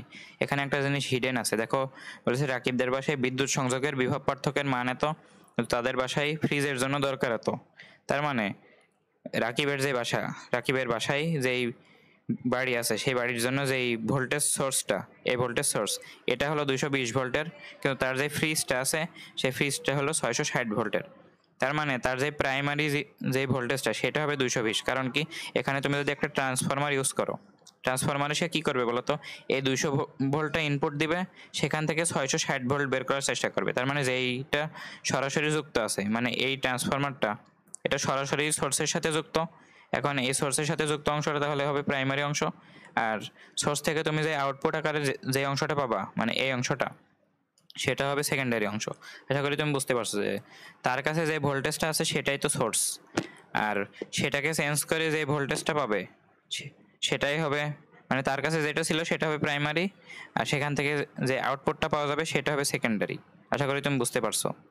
তো এটা যদি তুমি বুঝতে পারো তাহলে তুমি মানগুলো ধরে ফেলতে পারবা। যেহেতু শুরুতে তার কাছে এটা ছিল, মানে এটাই মেইন সংযোগ, তো এটা মেইন সংযোগ হওয়ার কারণে এখানে এটা হবে প্রাইমারি, তাই না? প্রাইমারি মানে ভোল্টেজ পি, আর যেটা সে আউটপুট আকারে পাবে সেটা হবে সেকেন্ডারি, তাহলে এটা হবে ভোল্টেজ এস। আশা করি তুমি এটা ধরতে পারছো। এখন তাহলে তো এই জিনিসটা নির্ণয় করা খুবই সহজ। তোমার আইপি সমান 2.5 IS প্রমাণ করতে হবে, তার মানে আইপি বাই IS সমান 2.5, এই জিনিস প্রমাণ করতে হবে। তাহলে তুমি আইপি বাই IS লিখে দাও সূত্রে, আইপি বাই IS। এখন তুমি এই যে শুরুতে একটা ক্যালকুলেশন করে নিলে যে আইপি সমান 2.5 IS, এটা প্রমাণ না করে আমি প্রমাণ করি যে আইপি বাই IS সমান 2.5, এটা তুমি রাফের মধ্যে ক্যালকুলেশন করে নিলে তাহলে কিন্তু তোমার দেখো সহজ হয়ে গেল। তুমি কিন্তু এটা দেখে কিন্তু বলতে পারতেন আমি কেমন সূত্র অ্যাপ্লাই করবো। তো আইপি বাই IS এটা সমান আমি কি লিখতে পারি, যেহেতু ভোল্টেজের থেকে আই উল্টো, তাই আমরা লিখতে পারি ভিএস বাই ভিপি। এখন ভিএস এর মান কত আসে দেখো তো, ভিএস এর মান হলো 660 আর ভিপির মান হলো 220 ভোল্ট। এখন তাহলে কি হবে, এখন 220 বাই 660, এটা কিন্তু আসলে হবে 3 খুব সম্ভবত। তো এখন বলেছি গাণিতিকভাবে দেখাও মুখ্য কুণ্ডলীর তড়িৎ প্রবাহ গৌণ কুণ্ডলীর তড়িৎ প্রবাহের এত গুণ। তো এই প্রশ্নে হয়তো বা কিছু ত্রুটি আছে, কারণ ভিপি বাই ভিএস আমি অনুপাত করে দেখলাম যে সেটা 3 আসছে। এখানে 2.5 আসার মতো কোনো একটা মান লাগবে হয়তো, মানে 2.5 গুণ 200 ভোল্ট এমন একটা মান লাগবে আমার। 2.5 গুণ 200, 220 গুণ 2.5, 2.5 হয়তো বা এটা যদি 550 দেওয়া থাকতো তাহলে উত্তরটা সঠিক হতো। প্রশ্নে একটু ত্রুটি আছে, এটা যদি 550 ভোল্ট তোমার দেওয়া থাকতো তাহলে তুমি অনুপাত করে 2.5 পেতে, আর তারপর তোমার লিখতে যে আইপি সমান 2.5 IS। এটা কিন্তু প্রমাণ করতে বলছিল গাণিতিকভাবে দেখাও মুখ্য কুণ্ডলীর তড়িৎ প্রবাহ গৌণ কুণ্ডলীর তড়িৎ প্রবাহের এত গুণ। তো প্রশ্নে যেহেতু ভুল আছে তাই আমি 3 গুণ পাইছি, কিন্তু প্রশ্ন যদি সঠিক থাকে 2.5 গুণ পাবা, আর প্রশ্নে ভুল থাকলে 3 গুণই দিয়ে দিবা, সমস্যা নেই। তো আশা করি বুঝতে পারছো, এটা প্রশ্নে ত্রুটি ছিল, কিন্তু কেমনে করতে হবে সেটা তো বুঝতে পারছো এমন প্রশ্ন আসলে। তো চলো পরেরটাই যাই। পরেরটাই বলা হচ্ছে আউটপুটে তড়িৎ বিভব নির্ণয় করা। আউটপুটে বিভব যেটা, মানে এই যে আউটপুট অংশ, এখন ইনপুট অংশটাকে আমরা কি বলি, ইনপুট অংশ মানে যেটা সরাসরি সোর্সের সাথে যুক্ত, মানে এসি উৎসের সাথে যুক্ত, সেটাকে আমরা প্রাইমারি অঞ্চল বলি, মানে প্রাইমারি এটাকে বলি, এদিকটাকে বলি সেকেন্ডারি। তো এটা তাহলে প্রাইমারি তড়িৎ প্রবাহের মান 60 অ্যাম্পিয়ার, প্রাইমারি ভোল্টেজ এটা 200 ভোল্ট, এটা হলো প্রাইমারি এন এর মান, মানে পাক সংখ্যা প্রাইমারির এটা দেওয়া আছে। এটা দেখো সেকেন্ডারি পাক সংখ্যা, এখানে সেকেন্ডারি অঞ্চলের তড়িৎ বিভব চাইছে, তার মানে এখানে ভিএস এটা লাগবে, সেকেন্ডারি অঞ্চলের বিভব। এখন তাহলে খুবই সহজ, তাহলে তুমি কি লিখবা, ভিএস যেহেতু নির্ণয় করবা তাই তুমি ভিএস উপরে রেখে নিচে ভিপি দাও। এবার তুমি কোনটা দিবা বলো তো, তুমি কারেন্ট কিন্তু এখানকারটা জানো, আইপি জানো, আইএস জানো, তাহলে তুমি এটা নাও, এনপিএনএস এটা নাও। এখন ভি আর এন এই দুটো তো সমানুপাতিক, তার মানে এন যাবে এনএসটাও উপরে যাবে, মানে উপরে এস থাকবে আর নিচে পি যাবে। যেহেতু ভি আর এন সমানুপাতিক মানে এরা উল্টো হবে না, তাহলে অতএব তুমি লিখতে পারো ভিএস সমান কি লিখতে পারো, এনএস বাই এনপি গুণ ভিপি। তাহলে এনএস বাই এনপির মান কত, এনএস এর মান 6000, এনপির মান হলো 800, আর ভিপির মান কত দেখো তো, প্রাইমারিতে ভোল্টেজ কত ছিল, ভোল্টেজ ছিল 200 ভোল্ট। তাহলে এখান থেকে তুমি অ্যান্সারও পাবা ভোল্টে, তাহলে এখান থেকে কাটলে হয় 4, এখান থেকে তুমি 1500 ভোল্ট পাবা খুব সম্ভবত। আশা করি তুমি বুঝতে পারছো, এটাও খুব সহজ ছিল। তো চলো পরেরটা যাই। পরেরটা দেখো, এখানে ইনপুটে ভোল্টেজ দেওয়া আছে ভি প্রাইমারি, এখানে ইনপুটে তড়িৎ প্রবাহ দেওয়া আছে আই প্রাইমারি। তো আচ্ছা, জিনিসটা একই হয়ে গেল না, এটা 800 6000। আচ্ছা, অন্য বোর্ডে ছিল কিন্তু প্রশ্নটা একই ছিল, তো এটা আশা করি হয়ে গেছে, এটা একই। আউটপুটে তড়িৎ প্রবাহ নির্ণয় করো। তো চলো আমি পরেরটা যাই। গৌণকুণ্ডলীর পাক সংখ্যা মানে বলেছে সেকেন্ডারিতে পাক সংখ্যা এনএস নির্ণয় করো। এখন তুমি এনপি জানো, এনএস জানো, আর তুমি দেখো ভিপি আর ভিএস জানো, এটা সেকেন্ডারি হবে, প্রশ্নে ভুল। ভিপি আর ভিএস জানো, সেখান থেকে এনপিও জানো, আর এনএস নির্ণয় করতে হবে। এটা তুমি সূত্র আকারে করলে হয়ে যাবে। এটা তুমি লিখতে পারবে এনএস বাই এনপি, যেহেতু সেটা ভোল্টেজের সমানুপাতিক তাই ভিএস বাই ভিপি। এই যে এনপি তুমি জানো, ভিএস জানো, ভিপি জানো, তুমি এনএসটা বের করতে পারবো।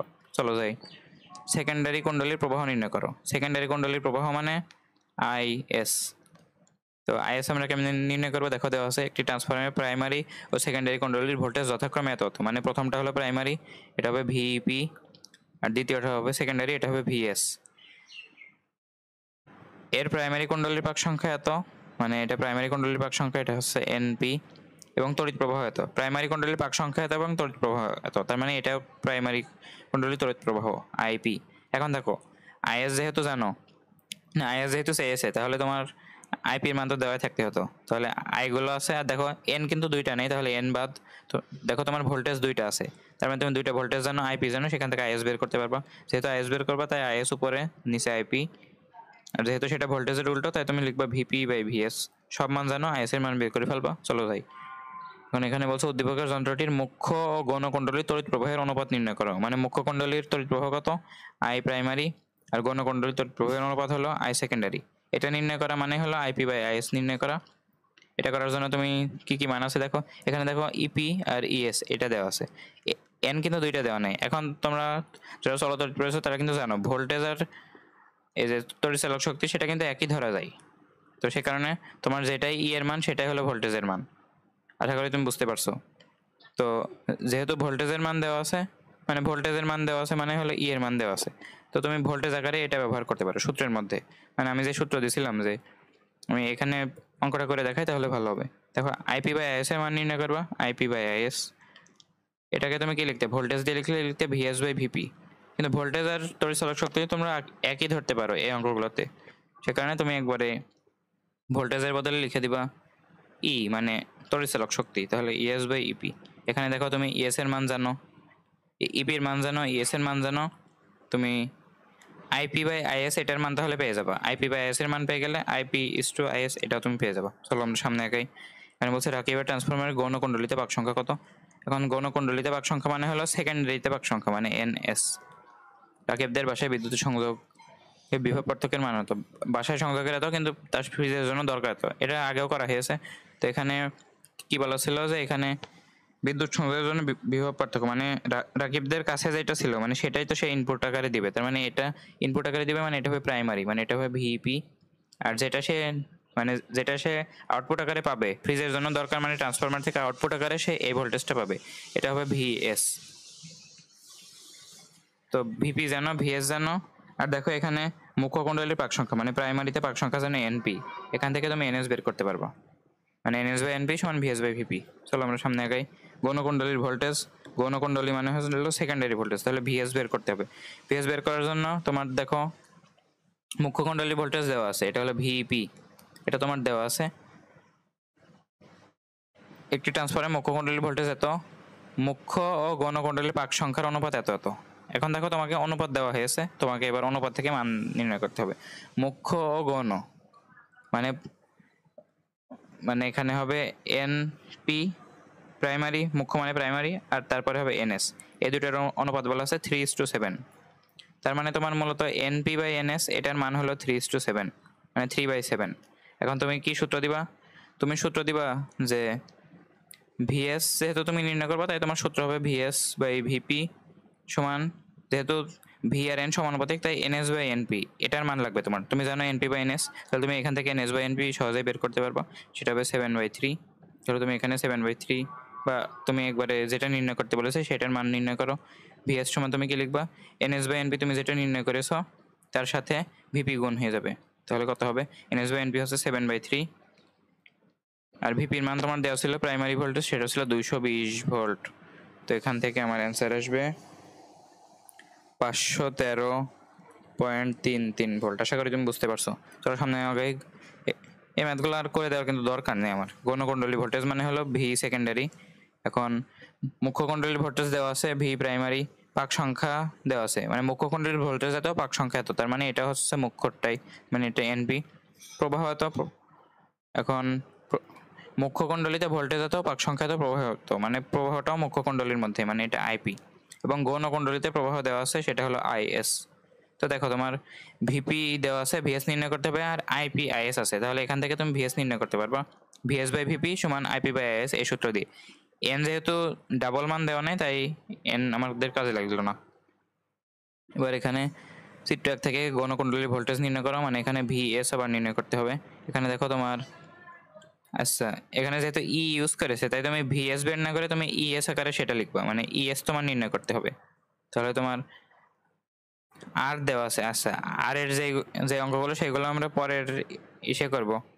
তো এটা আপাতত আমি বাদ রাখছি, এটা পরে। তো এটা হলো আমার 27 নম্বর স্লাইড। তো 27 নম্বর স্লাইড আমরা পরে করব। তো এই ম্যাথটা দেখো, গণকুণ্ডলীর ভোল্টেজ নির্ণয় করো। তুমি দেখো শুরুতে ভোল্টেজ জানো ইপি, তোমার নির্ণয় করতে হবে ইএস। তোমার দেখো এনপির মান আছে, এনএস এর মান আছে, তাহলে ই আর এন এর মধ্যে সম্পর্ক করে তুমি গণকুণ্ডলীর ভোল্টেজ মানে ইএস তুমি নির্ণয় করে ফেলতে পারবা। যেহেতু প্রশ্নে ই আছে তাই তুমি ই দিয়ে কাজটা চালালে, ভি তুমি লিখলে না। এখন দেখো টাইপ 2, এখানে আমরা সেই 27 নম্বর স্লাইডে জিনিসটা জানবো, সেটা হলো চলবিদ্যুতের সূত্র।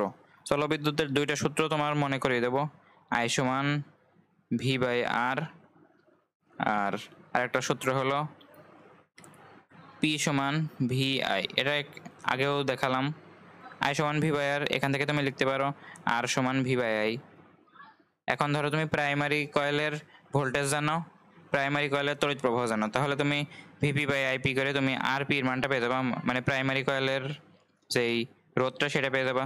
তুমি ধরো সেকেন্ডারি কয়েলের ভিএস জানো, সেকেন্ডারি কয়েলের তড়িৎ প্রবাহ জানো, তাহলে তুমি আই সমান ভি বাই আর বা আর সমান ভি বাই আই, এখান থেকে তুমি সেকেন্ডারি কয়েলের রোধটাও পেয়ে যাবা, সেটা এমন। আর তুমি পাওয়ারটাও পেতে পারবা, মানে ক্ষমতা। প্রাইমারিতে ক্ষমতা হবে প্রাইমারিতে ভোল্টেজ ইন্টু প্রাইমারিতে কারেন্ট, সেকেন্ডারিতে ক্ষমতা হবে সেকেন্ডারিতে ভোল্টেজ ইন্টু সেকেন্ডারিতে কারেন্ট। আশা করি তুমি বুঝতে পারছো।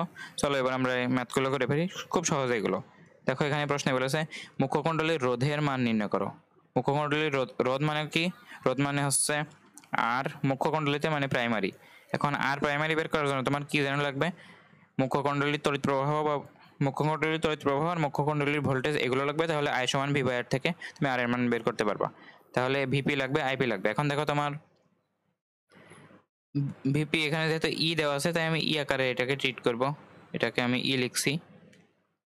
ইপি আর আইপি এই দুটা মান তোমার জানলেই হবে।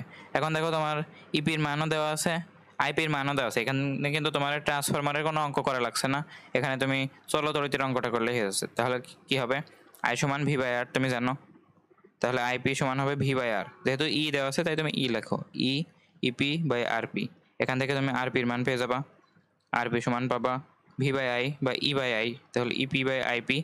ইপির মান তোমার দেওয়া আছে 1000 ভোল্ট, আর আই এর মান তোমার দেওয়া আছে 1.5 অ্যাম্পিয়ার। তাহলে এখান থেকে তুমি অ্যান্সার কিন্তু রোধের একক কি, ওহম, তাহলে তুমি ওহমে অ্যান্সার পাবা, সেটা হলো 666.67 ওহম। আশা করি বুঝতে পারছো। চলো তড়িতের এই দুইটা সহজ সূত্র দিয়ে তুমি ম্যাথগুলো করতে পারবা। উদ্দীপকের গৌণকুণ্ডলীর রোধ নির্ণয় করো। এখন দেখো গৌণকুণ্ডলীর রোধ মানে হলো সেকেন্ডারিতে রোধ, মানে আর এস। এখন তোমার কি দেওয়া আছে, মুখ্য কুণ্ডলীর পাক সংখ্যা মুখ্য গণকুণ্ডলীর পাক সংখ্যা যতক্ষণ তত, মানে এটা মুখ্য মানে এটা এনপি, আর এটা গণ মানে এটা হচ্ছে এনএস। আর মুখ্য কুণ্ডলীর ভোল্টেজ ও প্রবাহ, মানে মুখ্য কুণ্ডলীর ভোল্টেজের প্রবাহ, মানে এটা দেওয়া আছে তোমার মুখ্য কুণ্ডলীর ভোল্টেজ মানে প্রাইমারির ভোল্টেজ মানে ভিইপি, আর মুখ্য কুণ্ডলীর প্রবাহ মানে আইপি, এগুলো দেওয়া আছে। এখন তোমার মূলত চেয়েছে এটা কি বলতো, তোমার চেয়েছে আর এস এর জন্য তোমার সেকেন্ডারিতে ভোল্টেজ লাগবে, সেকেন্ডারিতে তড়িৎ প্রবাহ লাগবে, এই দুইটা লাগবে। কিন্তু তুমি জানো হলো প্রাইমারিতে ভোল্টেজ, প্রাইমারিতে প্রবাহ।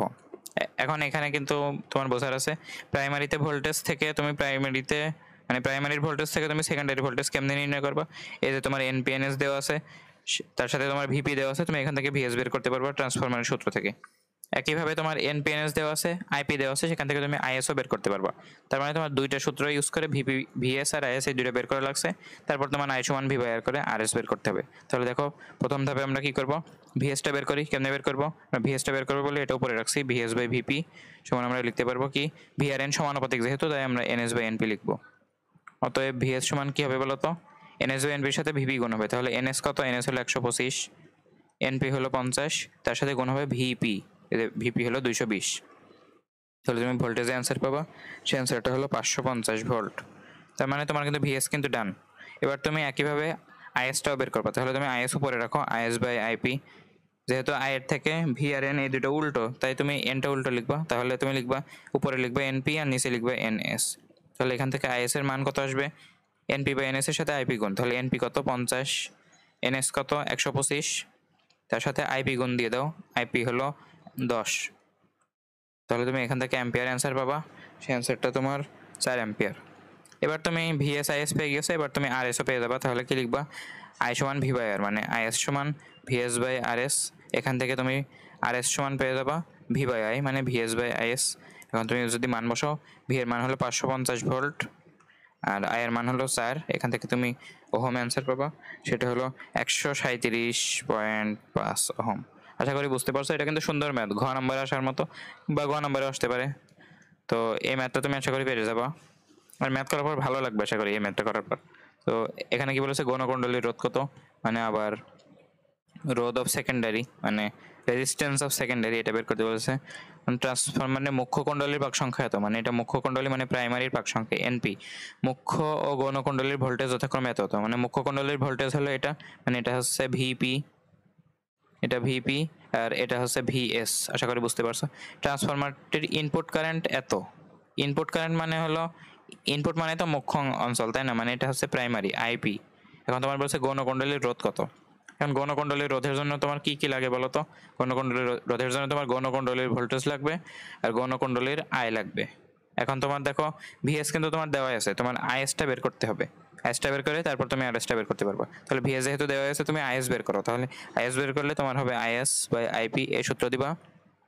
আর সেখান থেকে তুমি এ পাশে কি লিখবে বলো তো, এন এর মান কিন্তু মাত্র একটাই দেওয়া আছে, এন ইউজ করা যাবে না। তোমার দেখো ভোল্টেজ দুইটা দেওয়া আছে, তাহলে ভোল্টেজ লেখো, যেহেতু উল্টা তাই ভিপি বাই ভিএস লেখো। তাহলে এখান থেকে তুমি দ্রুত আইএসটা বের করে ফেলো, ভিপি বাই ভিএস, মানে ভিপি হলো 100 ভোল্ট, ভিএস তোমার হলো 200 ভোল্ট, তার সাথে গুণ যাবে আইপি। আইপি কত দেওয়া আছে 2 অ্যাম্পিয়ার। তাহলে এটা তুমি অ্যাম্পিয়ার অ্যান্সার পাবা, তাহলে এখানে পাবা 1 অ্যাম্পিয়ার। এবার তুমি আইএস জানো, ভিএস জানো, আরএস তুমি নির্ণয় করতে পারবা। আরএস সমান হবে ভিএস বাই আইএস, ওই আই সমান ভি বাই আর থেকে আনলাম। ভিএস কত, ভিএস দেখো 200 আর আইএস হলো 1, হোম অ্যান্সার পাবা 200 হোম অ্যান্সার শেষ। চলো আমরা পরেরটায় যাই। এখন দেখো 3 নম্বর ট্রান্সফরমারের ধরন, এটা আমি একটু বলতে চাই। তার আগে একটা জিনিস করে আসি, এই 2 নম্বরের আন্ডারে তোমার কিন্তু 27 নম্বর প্রশ্নটা ছিল, 27 নম্বর স্লাইডটা। আচ্ছা, তোমার 27 নম্বর স্লাইডটা কিন্তু 2 নম্বরের আন্ডারে ছিল, এই যে এই প্রশ্নটা। তো এখানে কিন্তু তোমার দেওয়া ছিল আরপি আর আরএস এর মান। এখান থেকে তোমার আরপি দেওয়া ছিল, আরএস দেওয়া ছিল, সেখান থেকে ইপি দেওয়া ছিল, এখানে তোমার ইএস বের করতে হচ্ছিল। তো আচ্ছা, একটা অঙ্ক কিন্তু আমি শুরু থেকে খুঁজছিলাম যে অঙ্কটা মানে ওদের সবচেয়ে বড় অঙ্ক বলতে পারে, মানে সবচেয়ে কঠিন অঙ্ক, মানে অন্য সব অঙ্ক তো একবারে মিলে যাচ্ছে, এটা একটু 2-3 ধাপ করা লাগবে, মানে 2-3 লাইন করা লাগবে আর কি। তো সেটাই কিন্তু আসলে এই অঙ্কটা। তো এই অঙ্কটা চলো আমরা অ্যান্সার করে ফেলি, এটা তুমি খুব খুব সহজেই বুঝতে পারবা। আমি যা যা তখন বুঝলাম সেটা দিয়ে খুব সহজেই এটা ব্যাখ্যা করা যায়। দেখো তোমার নির্ণয় করতে হবে ইএস, তাহলে তুমি উপরে ইএস লেখো, ই মানে কিন্তু ভোল্টেজ বোঝাচ্ছে, তাহলে নিচে ইএস বাই ইপি। এখন তুমি কি এর সাথে আর এর সম্পর্ক জানো? তুমি তো এর সাথে আর এর সম্পর্ক জানো না। তাহলে আর এর সাথে সম্পর্কিত কি বলতো, আর এর সাথে সম্পর্কিত হলো ই আর আই, এই দুটা মানে ভি আর আই, এই দুটো সম্পর্কিত, যেহেতু ই দেওয়া আছে তাই ই। আর এর সাথে সম্পর্কিত হলো ই আর আই। তুমি ই আর আর এই দুটার মধ্যে তুমি কিন্তু সম্পর্ক জানো না, মানে এখান থেকে তুমি কিন্তু আর লিখতে পারবে না। তাহলে তুমি আইটা লেখো, মানে তুমি তুমি যদি এখানে আইপি বাই আইএস এটা লেখো, তাহলে তুমি কিন্তু এখান থেকে রোধটা নিয়ে আসতে পারবা। তুমি কিন্তু ভোল্টেজ আর রোধ এই দুইটার মধ্যে কিন্তু তুমি সম্পর্ক জানো না, সেই কারণে তুমি তড়িৎ প্রবাহটা লিখবা। এটা হলো তোমার প্রথম স্টেপ। এটা তুমি বুঝতে পারলে পরেরগুলো তুমি বুঝতে পারবা। দেখো তাহলে কি হবে, এখানে তুমি তড়িৎ প্রবাহের সাথে সম্পর্ক করো যাতে আমরা পরে রোধ আনতে পারি। তাহলে এখানে আইপি বাই আইএস। এখন তুমি পরের ধাপে যাও, বা আমি এখানেই লিখছি। চলো পরের ধাপে যাই, এটা হচ্ছে ইএস বাই ইপি। এখন আইপি সমান তুমি কি লিখতে পারবে, আই সমান ভি বাই আর বা ই বাই আর। তাহলে তুমি এখান থেকে ই বাই আর লিখতে পারবে, মানে ইপি বাই আরপি। আর আইএস এটাকে তুমি লিখতে পারবা ইএস বাই আর এস। এখন তাহলে কি আসে, ইএস বাই ইপি। এটা তুমি কি লিখতে পারবা, দেখো এটাকে তুমি যদি আর একটু সিম্পলিফাই করো তাহলে পাবা ইপি বাই আরপি গুণ, এটা উল্টে যাবে, আর এস বাই ইএস। তাহলে এখান থেকে তুমি কি পাচ্ছ, তুমি পাচ্ছ ইপি বাই ইএস গুণ আর এস বাই আরপি, এমন পাচ্ছ। এখন দেখো এই ইএসটা কিন্তু এপাশে গুণ দিয়ে দেওয়া যায়, এই ইপিটা এই পাশে গুণ দিয়ে দেওয়া যায়। তাহলে কি থাকে বলো তো, ইএস স্কোয়ার আর ইপি স্কোয়ার মানে ES by EP whole square এমন পাও, সমান আর এস বাই আরপি এমন থাকে। এখন তারপর তুমি কি করতে পারো, তুমি লিখতে পারো ইএস বাই ইপি সমান root over R S by RP.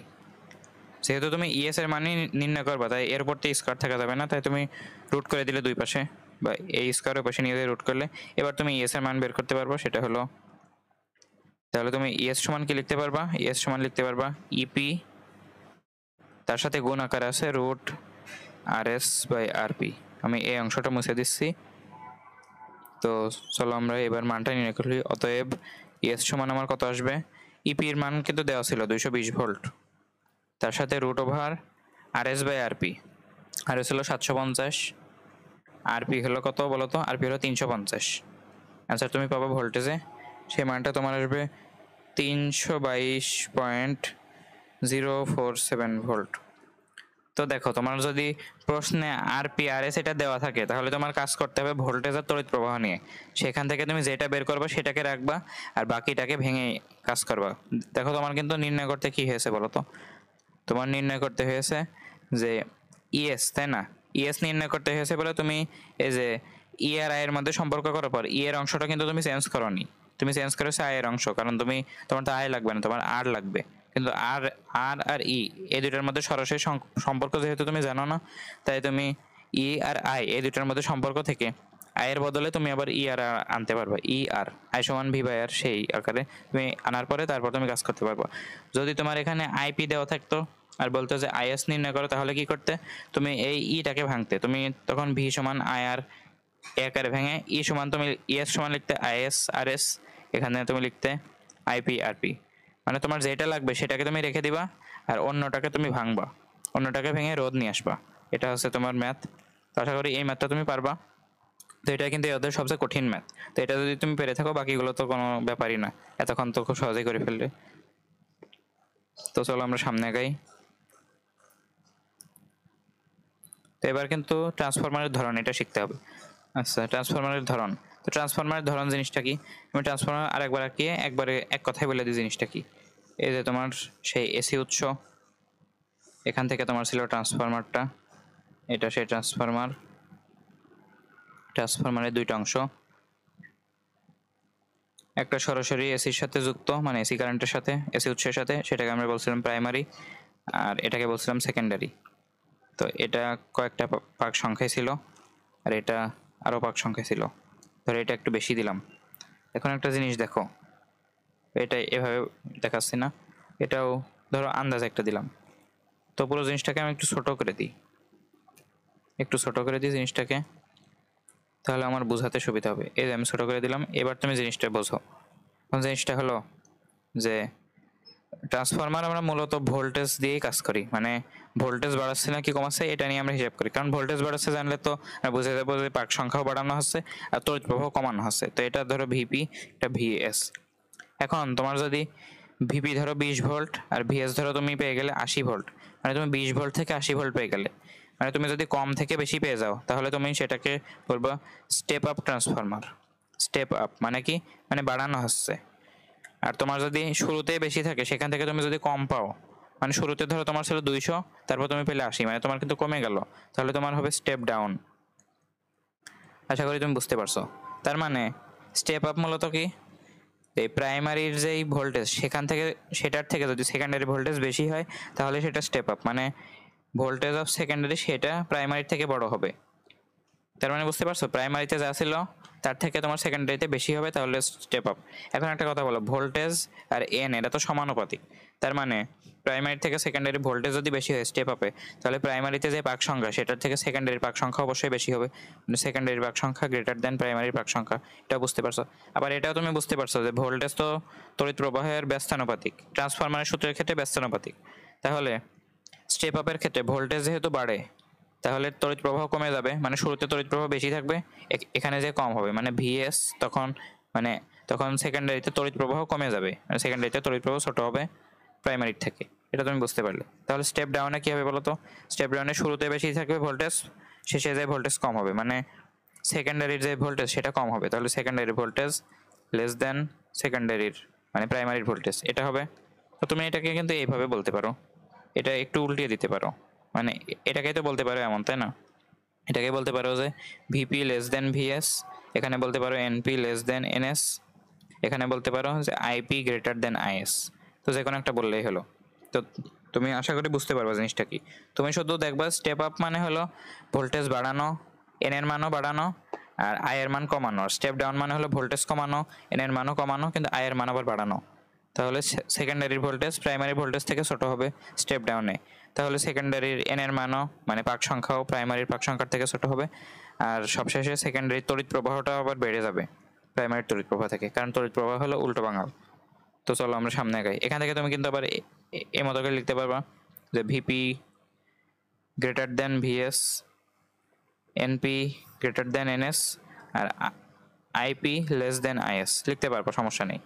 তো আশা করি তুমি বুঝতে পারছো ট্রান্সফরমারের ধরন কি। তো তোমার ম্যাথ কেমনে আসবে, ম্যাথ আসবে তোমার ধরো শুরুতে ভোল্টেজ দেওয়া রয়েছে, প্রাইমারিতে ভোল্টেজ, তোমার সেকেন্ডারি ভোল্টেজ তোমার নির্ণয় করতে হবে, মানে দেওয়ার পরে তোমার বলবে যে আসলে ট্রান্সফরমারটা কেমন, তাহলে তুমি কি করবা, সেকেন্ডারি ভোল্টেজটা নির্ণয় করবা, দেখবা যে প্রাইমারি থেকে সেকেন্ডারিটা বেশি নাকি কম, বেশি হলে স্টেপ আপ, কম হলে স্টেপ ডাউন। এভাবে তুমি এন এর মান নিয়েও কাজ করতে পারো, তুমি আই এর মান নিয়েও কাজ করতে পারো, যেটা তোমার দেওয়া থাকবে সেই অনুযায়ী কাজ করতে হবে। তো চলো আমরা এটা করি, তুমি পারবে এই জিনিসগুলো। দেখো একটি ট্রান্সফরমারের প্রাইমারি ও সেকেন্ডারি কুণ্ডলীর ভোল্টেজ যথাক্রমে এত এত, তাহলে এটা হবে প্রাইমারি ভোল্টেজ, এটা হবে ভিপি, এটা হবে সেকেন্ডারি ভোল্টেজ, এটা হবে ভিএস। এখন প্রাইমারি কুণ্ডলীর পাক সংখ্যা দেওয়া আছে, এটা হলো এনপি, এখন এবং তড়িৎ প্রবাহ মানে প্রাইমারির তড়িৎ প্রবাহ মানে এটা হবে আইপি। এখন ঘ নম্বরে বলেছে, ঘ নম্বরের প্রশ্ন কিন্তু এটা কিন্তু খুবই সহজ প্রশ্ন, কিন্তু ঘ নম্বরে বলেছে ট্রান্সফরমারটি কোন ধরনের। ট্রান্সফরমার কোন ধরনের আমরা কেমনে বুঝবো, ভোল্টেজ আমাদের বেশি না কম সেখান থেকে বুঝতে পারি। এখন একটা জিনিস এখানে দেখো, এখানে তুমি যদি এই কাজটা করো যে এই যে দেখো তোমার কিন্তু প্রাইমারির ভোল্টেজও দেওয়া রয়েছে, সেকেন্ডারি ভোল্টেজও দেওয়া রয়েছে, তো তাহলে তুমি বলতেই পারো যে গাণিতিক যুক্তি সহ বিশ্লেষণ করে, এখানে কিন্তু ম্যাথ করা লাগলো না আমার, কারণ কি তুমি বুঝতে পারছো প্রাইমারি থেকে সেকেন্ডারিতে বেশি, মানে এটা স্টেপ আপ হবে, মানে ভিএস গ্রেটার দেন ভিপি। তো এখানে যেহেতু দেওয়াই রয়েছে তোমার যে ভিএস গ্রেটার দেন ভিপি, তাহলে তোমার কিন্তু আর ম্যাথ করা লাগছে না, গাণিতিক যুক্তি সহ যেহেতু বলেছে, তাই তুমি এখান থেকে একবারে বলে দিতে পারবে যে এটা স্টেপ আপ। তো এটার জন্য তাহলে একটু ব্যাখ্যা করে দিতে হবে যে যে ট্রান্সফরমারে ওই সেকেন্ডারির ভোল্টেজ প্রাইমারি থেকে বেশি হয় সেটা স্টেপ আপ। বা তুমি আরেকটা কাজ করতে পারো, এখান থেকে তুমি এনএস এর মানটা বের করতে পারো, তাহলেও হবে। তুমি ধরো দুইটা সংখ্যায় দিয়ে দিলে যে প্রাইমারির তুলনায় সেকেন্ডারির ভোল্টেজ বেশি, আবার পাক সংখ্যাও বেশি, তাহলে তুমি কিন্তু আরেকটা স্পেস পেয়ে যাচ্ছ যে পাক সংখ্যাটা তুমি নির্ণয় করে দিবা। দেখো এনএস এর মান কিন্তু দেওয়া নাই, তাহলে তুমি এনএস এর মান এনপির মানের থেকে বড় এটা তুমি দেখাতে পারো, তাহলে কি হবে, এনএস এর মান এনপি থেকে বড় এটা তুমি দেখিয়ে দাও, তাহলে কি হবে বলো তো, এনএস তুমি নির্ণয় করো, এনএস বাই এনপি সমান হবে ভিএস বাই ভিপি, যেহেতু সমানুপাতিক। এখান থেকে তুমি এনএস এর মান বের করো, মান বের করলে তুমি পাবা ভিএস বাই ভিপি, ভিএস কত 700, ভিপি কত 210, আর এনএস এর মান এনপির মান দেওয়া আছে 30, এখান থেকে তুমি এনএস এর মান পাবা, তাহলে এটা হবে 7, এখান থেকে তুমি 100 পাবা। তো এবার তুমি কিন্তু এই যুক্তিটাও দিয়ে দিতে পারলে যে এনএস গ্রেটার দেন এনপি, মানে প্রাইমারির তুলনায় সেকেন্ডারির পাক সংখ্যাও বেশি। তো সবচেয়ে ভালো হয় যেহেতু ঘ নাম্বারে, তাই তুমি তিনটাই দিয়ে দাও, মানে তোমার যদি তুমি তিনটাই দিতে পারো তাহলে তিনটাই দিয়ে দাও। ভোল্টেজেরটা তোমায় দেওয়াই রয়েছে, তাই তুমি এখানে করে ম্যাথ করা লাগছে না। এই পাক সংখ্যার ক্ষেত্রে তুমি ম্যাথ করে দেখিয়ে দাও যে সেকেন্ডারিতে পাক সংখ্যা তোমার বেড়ে গিয়েছে, তাহলে দেখো শুরুতে 30 পরে যে 100 এটা তুমি দেখিয়ে দিলে, আর শেষে তুমি তড়িৎ প্রবাহটাও দেখিয়ে দাও। তুমি শুরুতে বলে দিবা যে স্টেপ আপ ট্রান্সফরমারে ওই শুরুর যেই ভোল্টেজ সেটার থেকে সেকেন্ডারি ভোল্টেজটা বেশি হয়, মানে প্রাইমারি থেকে সেকেন্ডারির ভোল্টেজ বেশি হয়, প্রাইমারি থেকে সেকেন্ডারির পাক সংখ্যা বেশি হয়। কিন্তু তড়িৎ প্রবাহ আবার প্রাইমারিতে যে তড়িৎ প্রবাহ থাকে আর সেকেন্ডারিতে যে তড়িৎ প্রবাহ থাকে, ভোল্টেজ যেহেতু বেড়ে যায়, পাক সংখ্যা যেহেতু বেড়ে যায়, তাই তড়িৎ প্রবাহ কমে যায়, মানে তড়িৎ প্রবাহ কমে যাবে, এটা তুমি বলে দিবা। সেকেন্ডারি কথাটাও একটু ব্যাখ্যা করে দিবা বাংলায় বলে দিয়ে, তারপর তুমি এগুলো নির্ণয় করবা। দেখো আমি যদি তড়িৎ প্রবাহটা নির্ণয় করি, দেখো তড়িৎ প্রবাহ এটা যদি আমি নির্ণয় করি, তড়িৎ প্রবাহ নির্ণয় করলে কি আসে দেখো তো। আমি পুরো অংশটা ছোট করে দিচ্ছি যেহেতু তোমরা বুঝতেই পারছো জিনিসটা কেমন। তো এটা এইভাবে করার পর আমি তড়িৎ প্রবাহটা নির্ণয় করতে চাই, তাহলে তুমি আইএসটা বের করো, যেহেতু তোমার আইপি দেওয়া আছে, তাহলে আইএস বাই আইপি সমান কত হবে, তোমার কি দেওয়া আছে বলতো, ভোল্টেজ দেওয়া আছে, তাহলে তুমি লিখবা ভিপি বাই ভিএস, যেহেতু ব্যস্তানুপাতিক। তাহলে এখান থেকে আইএস এর মান কত পাবা, আইএস এর মান পাবা ভিপি বাই ভিএস, মানে 700 বাই 210 গুণ 0.83 অ্যাম্পিয়ার। তো এখান থেকে তুমি কত পাবো বলো তো। এখান থেকে আমি যদি ক্যালকুলেটরের মানটা বসাই, তাহলে মান পাওয়া যাবে হলো 2.77 অ্যাম্পিয়ার। এখন আচ্ছা, এখানে একটু ভুল করেছি, এখানে 210টা উপরে হবে, আয়ের মান তো বাড়ার কথা না, আয়ের মান কমার কথা। তো প্রাইমারিটা উপরে হবে, মানে 210 উপরে 700 নিচে, তো কোনটা উপরে কোনটা নিচে এটা একটু ভালোভাবে করতে হবে। তো এটা যদি তুমি করো তাহলে তোমার সেই ক্যালকুলেশনটা আসবে, আমি ক্যালকুলেটরে বসাই, এটা আমার মান আসবে 0.25 অ্যাম্পিয়ার।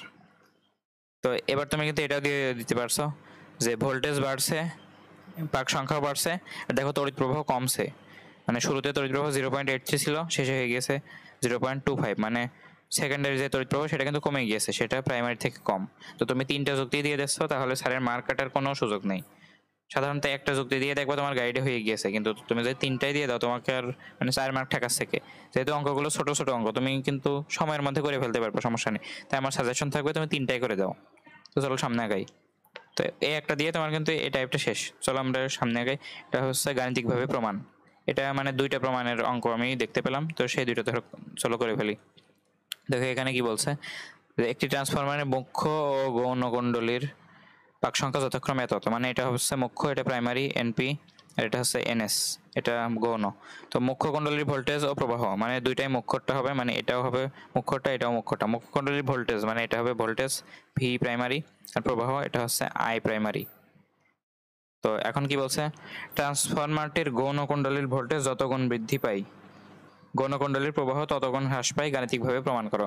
তুমি কিন্তু এই জিনিসটা অলরেডি জানো যে ভোল্টেজ আর কুণ্ডলীর প্রবাহ এই দুইটা তো ট্রান্সফরমারের ক্ষেত্রে ব্যস্তানুপাতিক, তাই না? তাহলে ভোল্টেজ যতগুণ বৃদ্ধি পাবে কুণ্ডলীর প্রবাহ ততগুণ হ্রাস পাবে না? তুমি কিন্তু অলরেডি জানো এটা, গাণিতিকভাবে শুধু বের করে দেখিয়ে দাও, মান সহ বের করে। এখন দেখো তোমার এনপি এনএস দেওয়া আছে, তোমার ভিপি দেওয়া আছে, আইপি দেওয়া আছে। এখন যেহেতু ভোল্টেজের তড়িৎ প্রবাহ নিয়ে কাজ, মানে ভোল্টেজ কতগুণ বাড়ছে সেটা তোমার বুঝতে হলে তো তোমার সেকেন্ডারি ভোল্টেজটাও লাগবে, আর তড়িৎ প্রবাহ কতটুকু কমছে সেটা বোঝার জন্য তো তোমার সেকেন্ডারি তড়িৎ প্রবাহ লাগবে। মানে সেকেন্ডারি ভোল্টেজ একবার নির্ণয় করবা, সেকেন্ডারি তড়িৎ প্রবাহ একবার নির্ণয় করবা। তাহলে তুমি কি লিখবা, তুমি আগে ভিএস নির্ণয় করো, ভিএস। তাহলে তুমি কি পাবা যে ভিএস বাই ভিপি সমান, যেহেতু সমানুপাতিক এন এর সাথে, তাই এনএস বাই এনপি। এখান থেকে তুমি ভিএসটা নির্ণয় করবে, আমি একবারে মান বসিয়ে দিচ্ছি। এনএস হলো 125, এনপি হলো 50, আর ভিপি তোমার দেওয়া আছে 220। তো এখান থেকে তুমি যদি ক্যালকুলেটরে ইনপুট দিয়ে এটা, তো এটার আমার মান আসবে 550 ভোল্ট। তো এখান থেকে তুমি কিন্তু নির্ণয় করে ফেলতে পারো আগেই যে ভোল্টেজ কত গুণ বৃদ্ধি পাচ্ছে। তো ভোল্টেজ বৃদ্ধি কত, ভোল্টেজ বৃদ্ধি তুমি কিভাবে প্রকাশ করতে পারো বলো তো। তুমি সেকেন্ডারি থেকে প্রাইমারিটা বাদ দিলে তুমি ভোল্টেজ বৃদ্ধি পেয়ে যাবা। তো ভোল্টেজ বৃদ্ধি কত বলো তো, ভোল্টেজ বৃদ্ধি তোমার 550 থেকে 220 বাদ দাও, তাহলে কত থাকে 330, মানে 330 ভোল্ট তোমার বৃদ্ধি পেয়েছে। এখন কত গুণ বৃদ্ধি পেয়েছে কেমনে বুঝবা, কত গুণ বৃদ্ধি পেয়েছে মানে বোঝা যায় শুরুর যে ভোল্টেজ প্রাইমারি ভোল্টেজ থেকে কত গুণ বৃদ্ধি পেয়েছে। এখন ভোল্টেজ বৃদ্ধির মান তুমি জানো যে 330 ভোল্ট। এখন ভোল্টেজ বৃদ্ধির মানের যদি তুমি প্রাইমারি ভোল্টেজ দিয়ে ভাগ করো তাহলে বুঝবা যে কত গুণ বৃদ্ধি পেয়েছে। তাহলে VS minus VP divided by VP, মানে এই যে পরিবর্তনটা ভিপি এর কত গুণ সেটার জন্য তোমার ভিপি দিয়ে ভাগ করে দেখলেই হয়ে যাবে।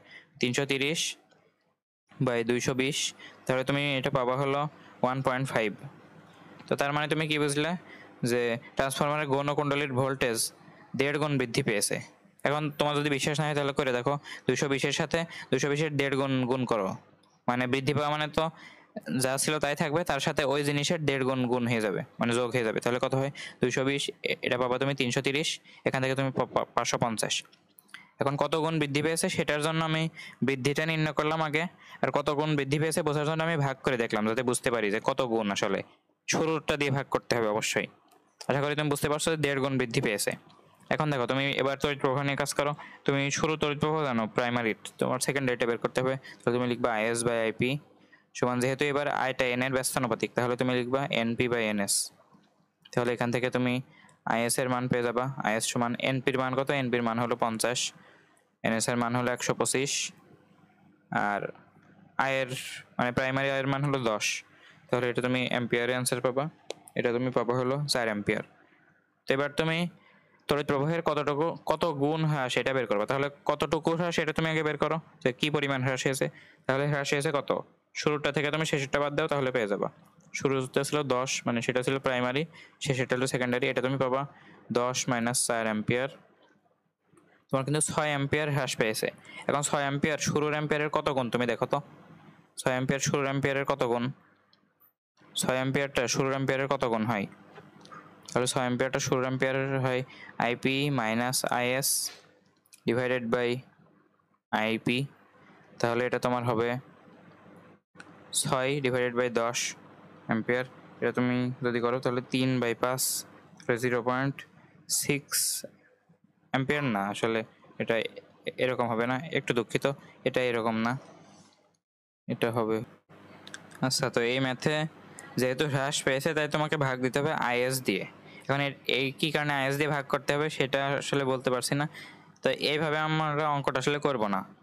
এটা আইপি বাই আইএস, এটা হচ্ছে, এই অংশটা স্কিপ করে ধরো, এটা আমি ভিডিও থেকে কেটে দেবো না, না কাটলে তুমি যদি এটা দেখতে পারো, একটু দুঃখিত তোমার টাইমটা নষ্ট করার জন্য। এটা আমরা একটু অন্যভাবে করি, দেখো জিনিসটা।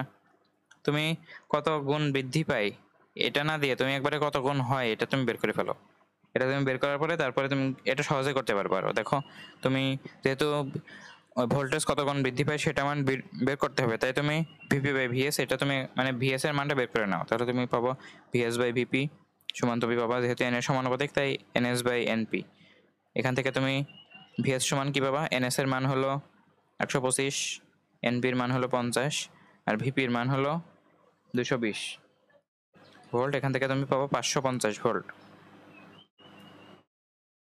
এখন তুমি বের করে ফেলো যে তুমি যে সেকেন্ডারিতে একটা ভোল্টেজ পেলে সেটা প্রাইমারি ভোল্টেজের কত গুণ হয় সেটা তুমি বের করো, তাহলে তোমার কাজ হয়ে যাবে।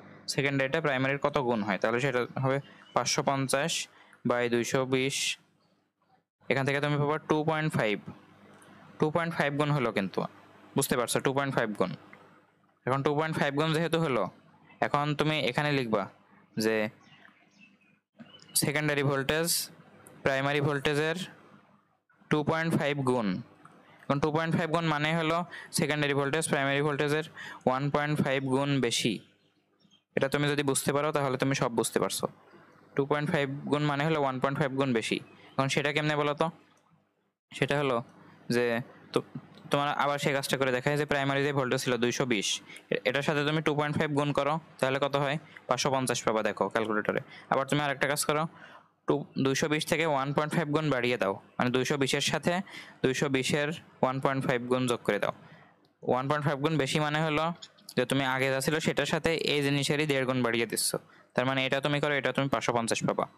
তার মানে কোনো জিনিস 2.5 গুণ হওয়া মানে 1.5 গুণ বেশি হওয়া, মানে শুরুতে ছিল তার 1 গুণ আর তার সাথে আরো 1.5 গুণ হওয়া, মানে তুমি 1 বাদ দিয়ে তুমি বেশি কথাটা ইউজ করতে পারো। মানে এখন যদি কোনো জিনিস 8 গুণ হয়ে গিয়েছে, 8 গুণ হওয়া মানে 7 গুণ বেশি হয়ে গিয়েছে, কারণ শুরুতে তার 1 গুণ ছিল আর বেড়ে গিয়েছে আরো 7 গুণ। আশা করি তুমি বুঝতে পারছো। তাহলে কত গুণ বৃদ্ধি পাচ্ছে বলো তো? তোমার ভোল্টেজ সেকেন্ডারির মান হয়ে যাচ্ছে 2.5 গুণ, কিন্তু বৃদ্ধি পাচ্ছে 1.5 গুণ। আশা করি তুমি বুঝতে পারছো, 1.5 গুণ বেশি, তার মানে বৃদ্ধি পাচ্ছে হলো 1.5 গুণ ভোল্টেজ। এটা তুমি বুঝতে পারছো। তো এটা আমি ছোট করে দিচ্ছি, এবার আমি তড়িৎ প্রবাহ নিয়ে কাজ করবো। তো তড়িৎ প্রবাহ নিয়ে কাজ করি, চলো। তো এটা আমি এই পাশে দিয়ে দিই। তো এবার আমরা তড়িৎ প্রবাহ নিয়ে কাজ করি। তড়িৎ প্রবাহের জন্য তোমার প্রাইমারি তড়িৎ প্রবাহ দেওয়া আছে, সেকেন্ডারিটা লাগবে। তাহলে তোমার সেকেন্ডারি লিখে দাও আইএস বাই আইপি সমান তাহলে কি হবে এনপি বাই এনএস, যেহেতু ব্যস্তানুপাতিক তাহলে আইএস এর মান কি হবে, এনপির মান তোমার ছিল হলো কত, এনপির মান ছিল 50, এনএস এর মান 125 আর আইপির মান গুণকারে যাবে সেটা হচ্ছে 10 অ্যাম্পিয়ার। তুমি এটা ক্যালকুলেশন করলে পাবা 4 অ্যাম্পিয়ার। তো এবার তুমি বের করো যে সেকেন্ডারি যে প্রবাহটা সেটা প্রাইমারি প্রবাহের কত গুণ হচ্ছে সেটা তুমি প্রথমে বের করো। আইএস বাই আইপি সমান এখানে হবে হলো 4 বাই কত, শুরুতে 10 ছিল 10 অ্যাম্পিয়ার, অ্যাম্পিয়ার না দুইটাই যেহেতু অ্যাম্পিয়ার তাই এটা কাটা যাবে, তাহলে এটা পাবা যদি তুমি কাটাকাটি করো মানে নিচে যদি 4 দিয়ে কাটো আর এখানে যদি 4 দিয়ে কাটো তাহলে এখানে 4 দিয়ে ভাগ করো, কাটাকাটি করা মানে মূলত ভাগ করো, এখানে দেখো ভাগ করলে পাবা 1, এখানে তুমি ভাগ করে দেখো এখানে তুমি 2.5 পাবা, মানে তুমি মূলত পাবা হলো 1/2.5 এমন জিনিস পাবা। তো 1/2.5 যদি পাও তাহলে তুমি বুঝতে পারছো যে ভোল্টেজ 2.5 গুণ বেড়েছে আর এটা কত হয়েছে 1/2.5 গুণ হয়েছে, মানে 2.5 গুণ হ্রাস পেয়েছে, মানে এটা আসলে 2.5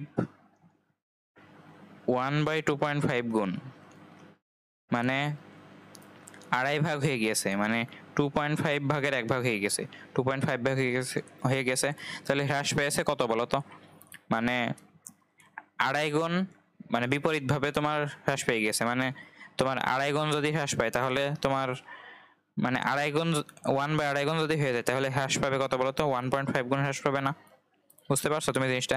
বৃদ্ধি পাওয়ার সময় যখন আড়াই গুণ বৃদ্ধি পাচ্ছিল মানে আড়াই গুণ হয়ে যাচ্ছিল তখন বৃদ্ধি পাচ্ছিল হলো 1.5 গুণ, মানে তুমি এক কমিয়ে বলছিলে, এখানে তাই উল্টো ভাবে আড়াই গুণ মানে 1/2 গুণ হয়ে গেছে তাহলে হ্রাস পেয়েছে, এখান থেকে তুমি এক বাদ দিয়ে রাখো তাহলে 1.5 গুণ হ্রাস পেয়েছে।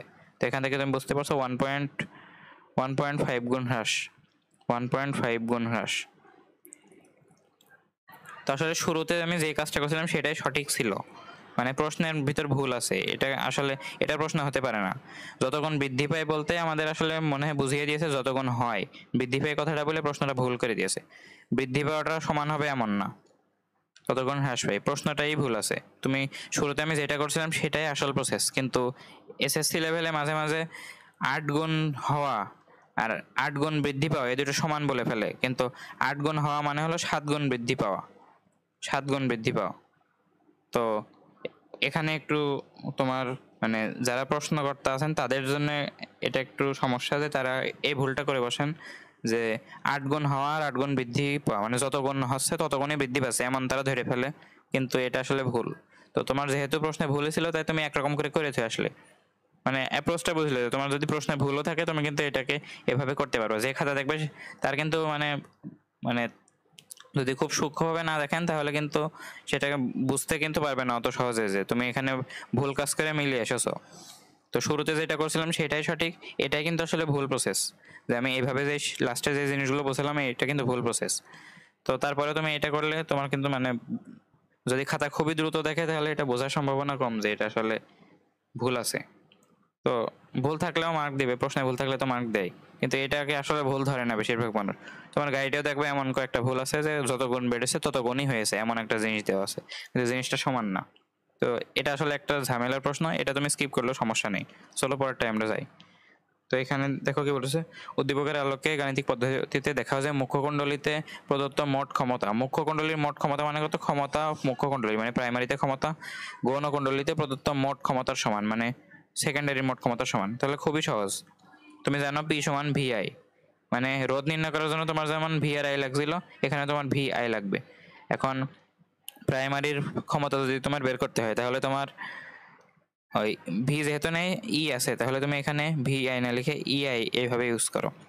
তাহলে প্রাইমারির ক্ষমতা তোমার বের করতে হলে প্রাইমারির ভোল্টেজ লাগবে আর প্রাইমারির কারেন্ট লাগবে, তাহলে প্রাইমারির ভোল্টেজ দেওয়া আছে প্রাইমারির কারেন্টও দেওয়া আছে, তাহলে তুমি শুরুতেই প্রাইমারির যে পাওয়ারটা মানে প্রাইমারির ক্ষমতা সেটা বের করতে পারবে, সেটা হবে ইপি আইপি, সেটা হবে ইপি আইপি। তাহলে ইপির মান কত 220, আইপির মান হলো 5, এটা তুমি ওয়াটে আনসার পাও, ক্ষমতার একক ওয়াট, আশা করি তোমার মনে আছে, এটা 5 গুণ 200 1000 আর 100 মানে 1100 ওয়াট, এটা তুমি পেয়ে যাবা।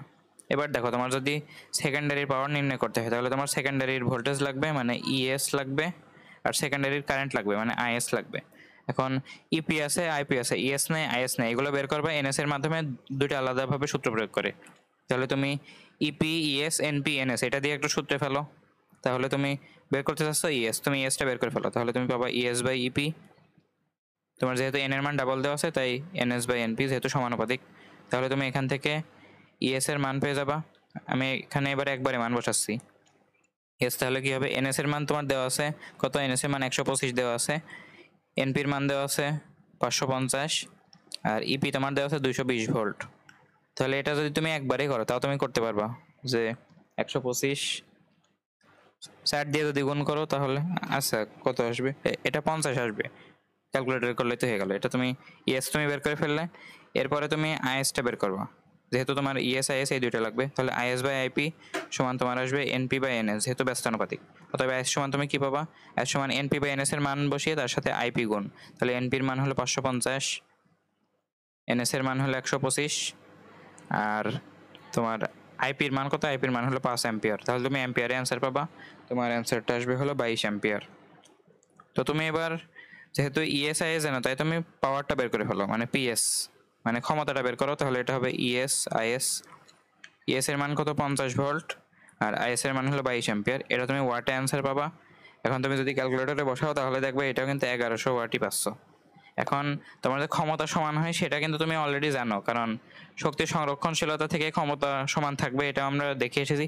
এখান থেকে কিন্তু এই সূত্রগুলো আসলে প্রমাণ করেছি, মানে তোমার আসলে উল্টো কাজটা করতে হলো। তো তোমার জিনিসটা অত বোঝা লাগবে না, তুমি শুধু প্রাইমারি ক্ষমতা সেকেন্ডারি ক্ষমতা বের করে দুইটা সমান দেখিয়ে দাও, তোমার কাজ শেষ। আশা করি বুঝতে পারছো। তো চলো এবার আমরা পরিবর্তনের জন্য পরিবর্তন এটা আমরা একটু দেখে নিই।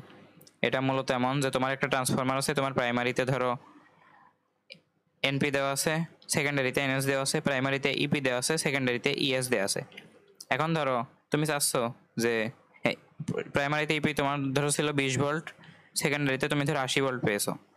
এখন এটা তাহলে কত হবে, এটা ধরো তোমার পাক সংখ্যা ছিল 10, এখানে পাক সংখ্যা ছিল ধরো 40।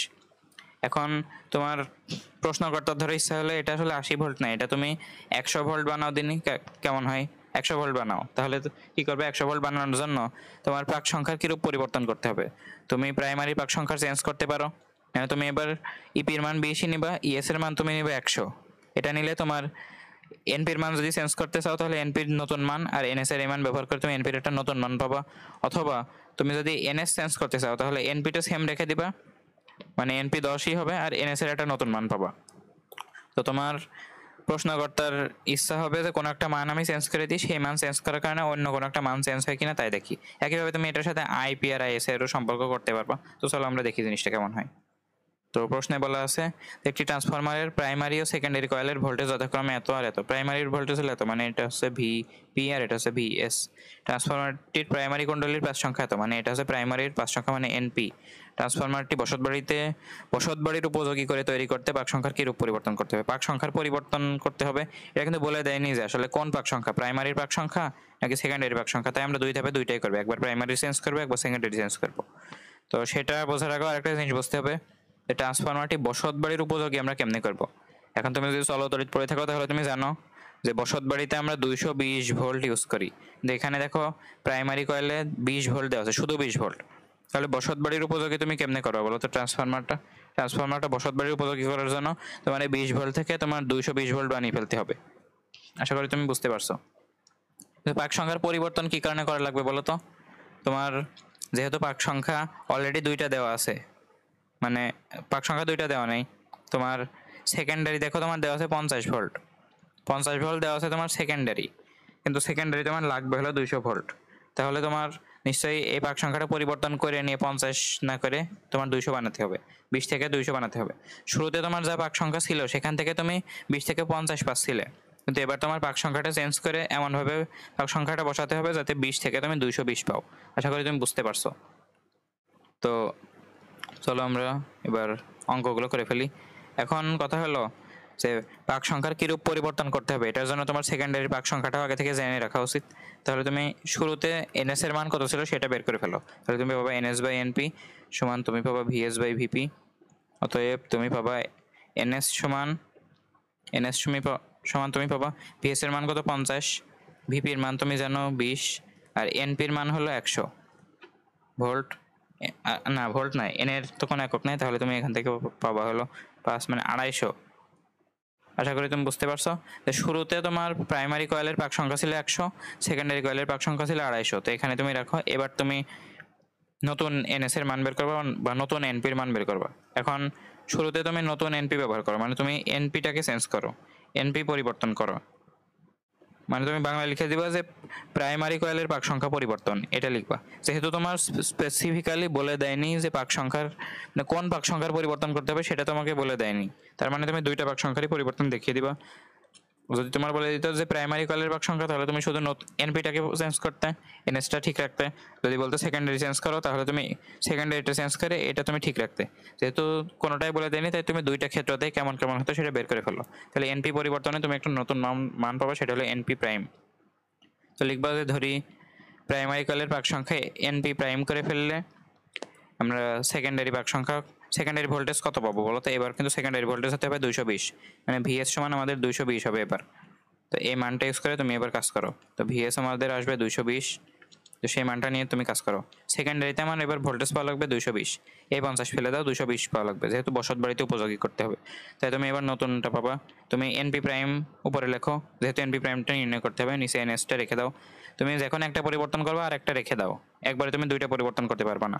তাহলে এটা তোমার হবে VP divided by VS prime. যেহেতু শুরুটা ভিএস ছিল, এটাকে তুমি ভিএস প্রাইম বলছো না, উল্টো লিখেছি না? ঠিকই আছে। আশা করি তুমি বুঝতে পারছো। প্রাইমারি ভোল্টেজ তো আর চেঞ্জ করেনি, সে কারণে প্রাইমারি ভোল্টেজে কোনো নেই, মানে প্রাইম নেই। তো সেকেন্ডারি চেঞ্জ করেছে বলে সেকেন্ডারিতে প্রাইম আছে। আবার এখানে তুমি এনপি পরিবর্তন করছো, মানে তুমি প্রাইমারিতে কয়েল পরিবর্তন মানে পাক সংখ্যা পরিবর্তন করছো বলে এখানে প্রাইম আছে। সেকেন্ডারি তুমি আপাতত ফিক্স রেখেছো, মানে চেঞ্জ করোনি, সে কারণে এনএস এর উপর কোনো প্রাইম নেই। তাহলে তুমি এখান থেকে এনপি প্রাইমের মান নির্ণয় করো। ভিপির মান কত? ভিপির মান প্রাইমারি ভোল্টেজ 20, তুমি সেকেন্ডারি হিসেবে এবার চাচ্ছ 220। আর তোমার এনএস এর মান ওই পাশে গুণ হবে। এনএস কত বলো তো? এনএস শুরুতে যত এনএস ছিল, শুরুতেও তোমার কত এনএস ছিল সেটা তুমি প্রথমে বের করেছো, সেটা ছিল 250, মানে 250। এখান থেকে তুমি কত পাবো বলো তো?